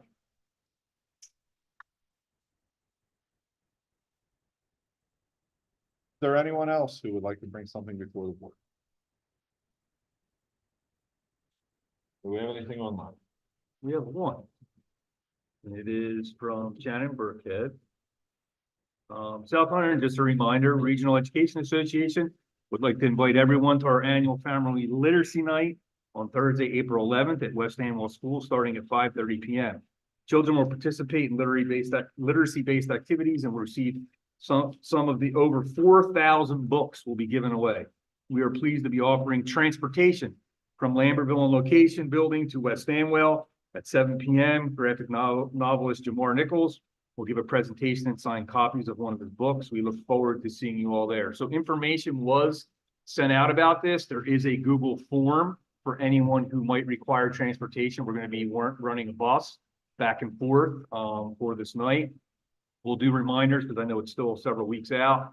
But obviously, if you know of anyone who is interested in coming, but transportation could be a barrier, please spread the word as these go out so they can sign up in advance. So we kind of have an idea of how many students will actually have to transport and parents. If I could just add to that, I was delighted to see that Jamar is going to be presenting, having seen him at several conferences present. He is a great author, and I think it is a fantastic thing that our students will be able to see an actual author and graphic novelist in person. So I'm excited. Thank you. The Education Association for doing that. Seeing no other comments, I will close this first period of public comment. There will be a second one later in the meeting. And so we will move to our committee reports, beginning with Buildings, Grounds, Transportation, Finance, and Safety. Ms. Megan. All righty, I will keep this brief. Just a few things to highlight. You'll see here, we have our preliminary budget. So in April, we'll be meeting to vote on the Public budget. presentation. On the Yep. presentation. We'll have our budget presentation in April. So definitely give that a good read. And also just something to highlight from our committee meeting. You'll see, as has been the custom for the last few months, we have several items up for sale through municipal bid, and our auditor, made special note that that's a really spectacular program that's going on in our building that Alan Albanier has taken upon himself to start. And, he's finding any item that we no longer have a use for to sell it to recoup some funds. And it's just a pretty spectacular thing. So I wanted to make note of that. And then, of course, you'll see a transfer of funds from our NJ ARM account as well, as we make some payments for referendum related costs. And with that, I'd like to move items A through P. So moved. Can I have a second, please? Okay. Any discussion on items A through P? So I will note, so we will be voting to pass a tentative budget. That is, this is a procedure that we do every year. That will then be sent to the county and reviewed by the county. We will pass a final budget in April. It is possible that the budget will change between now and April. I believe this current budget has a 2% tax increase. Is that correct? Correct. Okay. Anybody else, any discussion on any of the other items under A through P? If there is no discussion, let's vote. Regina Pachetti. Yes. Frank Hughes. Yes. Ben Coveleski. Yes. Nick Strauss. Yes. Megan Warren. Yes. Martha Dennis. Yes. Lonnie Todd Marino. Yes. And Gallagher. Yes. Personnel Committee. Gina, is that you? Yeah. Okay. So the personnel committee met on March 20th at 7:30, virtual meeting. The committee discussed a number of items, including a number of resignations, appointments from various extracurricular stipends for a new track coach and SAT facilitators. The committee reviewed the non-tenure review process, research for teachers and specialists. The superintendent administrators completed this process in February.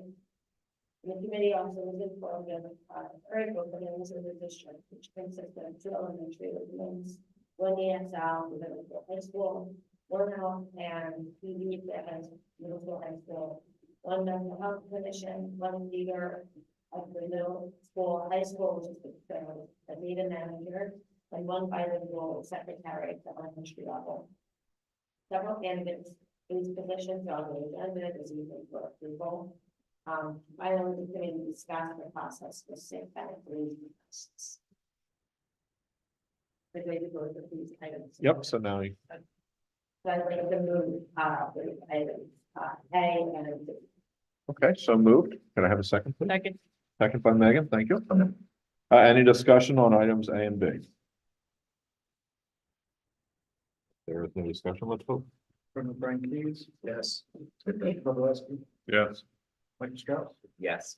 Mary Moore? Yes. Martha Dennis? Yes. Gina Pichetti? Yes. Ronnie Tamayo? Yes. Jim Galvin? Yes. Curriculum and technology. Yeah, so we'll do this real quick since everything was discussed in either presentation. Regards to technology, just no real updates, parent scores moving forward, still working through evaluating ClassLink. Technology is being finalized, technology and security being finalized at the elementary school. Discussion of that cafeteria in the gym space, wanting to use that space for the community, whether it be events or meetings or classes. We discussed that briefly. And once the plans at the elementary school are done, we can move forward to and transition to the middle school security.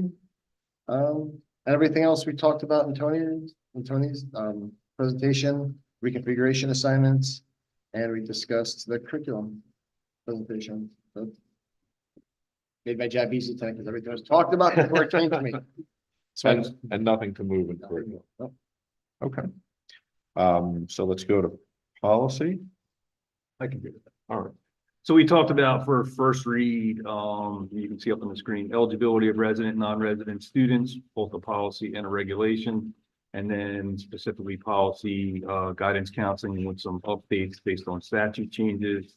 The policy and the regulation for the first read was just more, interesting, information about things like, if a senior leaves a certain time of the year and, if they're moving for whatever reason and being able to stay within the district and finish out and graduate, things along those lines. And then for a second read, we're bringing forth, policy and regulation for education of homeless children and youth. We talked a little bit about this at the last meeting of just if unfortunately a student is found to be homeless, what is that, how does that play out as far as where the student will attend school based on where they previously domiciled compared to where they may be living now, and how that can maybe change, unfortunately, periodically throughout that process.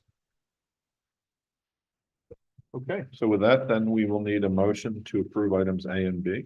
So move, Michael, thank you. And a second? A second by Martha, thank you very much. Any discussion on items A and B? If there's no discussion, let's vote. Starting with Kevin Kowalski? Yes. Mike Strauss? Yes. Megan Moore? Yes.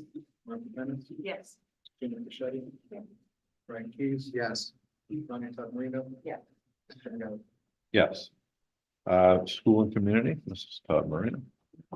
The school and community, we discussed, first we went through the, some of the potential website layouts, from Parent Square to improve the website, looking at how, individuals and their families might use the website and making certain components, more prevalent on the We also talked about the preschool expansion and discussed, we've planned a while back to have a press release regarding the pre-K program that will come out in April or May to really talk about what is happening currently in the pre-K. But we also talked about how over the next 6 months, we really need to look closely at our options for the 25-26 school year. And as a part of that, we will be hosting information sessions to review those options and gather community input. This will happen after we have a little bit better idea of how many students we have, because there's additional surveys that we're still doing on. But it sounds like getting closer to that number. And we also talked about how important in those sessions it is to clarify the details, because there seem to be quite a few questions about it, to really go back and look at things such as the fact that there's three-year-olds and 4-year-olds in that. So there are 2 grades included in those numbers, to give information about the funding details, what the timeline was for that, what the requirements of the state initiative and how it looks in terms of rolling out, and what all districts across the state will be expected to do. The considerations that we had at the time that led us to the current program configuration, and then to really spell out each and every option so that we know the educational and financial benefits of each option, and again, garner that community input so that we can make the best decision for the kids and for the district. Then we also looked at the calendar snow day options and evaluated whether our current practice and the different practice where you add days at the end of the school year, which would work best, and we definitely recognized that there were challenges with each. We made the decision to stay with the current practice, but there was a change in one of the professional development days to combine it with a week that has half days, so that it can be a long weekend for families. We talked about the presentation about the change in the English language arts program. And we also reviewed some current information about a program, an AI program that is being piloted by a few of the district teachers, and really looked at how important it will be to consider the use of AI and computers for that matter, that there needs to be very specific guidance in practice to ensure that it's always being used appropriately as a tool that enhances educational programming and not as a substitute for human interaction. And that was it. And you have the Calendar to move. Okay, time of that. okay. So we will need a second for that Second. calendar. Michael, thank you. Any discussion on the revised calendar for next school year? No? All good? Then let us vote. Oh, all in favor? Yes. Yes. Aye. Anyone opposed? No, we're good. Routine information items. I do need a resolution to accept the HIB report from last month. We was discussed in last month's executive session. We'll move by Megan, second by Brian. Thank you. Any discussion on that? All in favor? Aye. Aye. Anyone opposed? And so with that, we come to the second period of public comment. Same rules as the first. If you have something to say, 3 minutes, try to keep your comment to 3 minutes, and we may respond or we may ask you to draft a longer response. So come on up. Mrs. Hardigan. No, go ahead. That's all good. In looking at this, sorry, Jessica Hardigan, West Amwell. It's I noticed with the committees, out of the 6 committees, 4 of them are chaired by Lambertville board members. Has there been any consideration for making it a little more equal between our 2 communities? I noticed that no one's been named chair for policy yet. well, Mrs. Patchouli was the chair for Yeah. policy, and she may have been the chair for another committee as well. I just So- mean moving forward. maybe Moving Jen or forward, we Michael will be looking at, now that we have a full complement of board members, we will be looking at all the committees. Perfect. Thank you. And thank you for your presentation. It was wonderful. I really appreciate your dedication to our kids' education. I've definitely noticed a huge difference since you've been on board. Thank you. Okay, does anyone else have anything they would like to bring before the board? Mrs. Little? Nothing. Come on up if you want. Okay. I hope that all of you do that research and choose to keep the grade. That's what the whole point of the referendum was, and part of the purpose of the curriculum, and part of the unity in the program, so I expect you to take that on up, if that was changed. However you reconfigure, schools and schools, there's 3 of them, choice, pre-K, the one that's kindergarten, first and second, you know, things after that, within the middle school, or upper elementary school, which, you know, positive on the stuff that's board and grade, but respectfully, I think you expect that number one. Thank you very much. Thank you all for the. Anybody else have anything they'd like to bring before the board? Nobody online? Nope. Okay. With that, I will close the second period of public comment. We do have a need to move into an executive session. So move. At 9:44, I anticipate that will take about a half an hour, and there will be no out. Whoa. Well, 5 minutes. we'll say, but there will be no action in any case, whether it's 5 minutes or 30, there will be no action taken after we come out of that meeting. So with that, all in favor of moving to executive session? Aye. Thank you. 30 minutes. Okay, congratulations. Welcome to the board. The board works.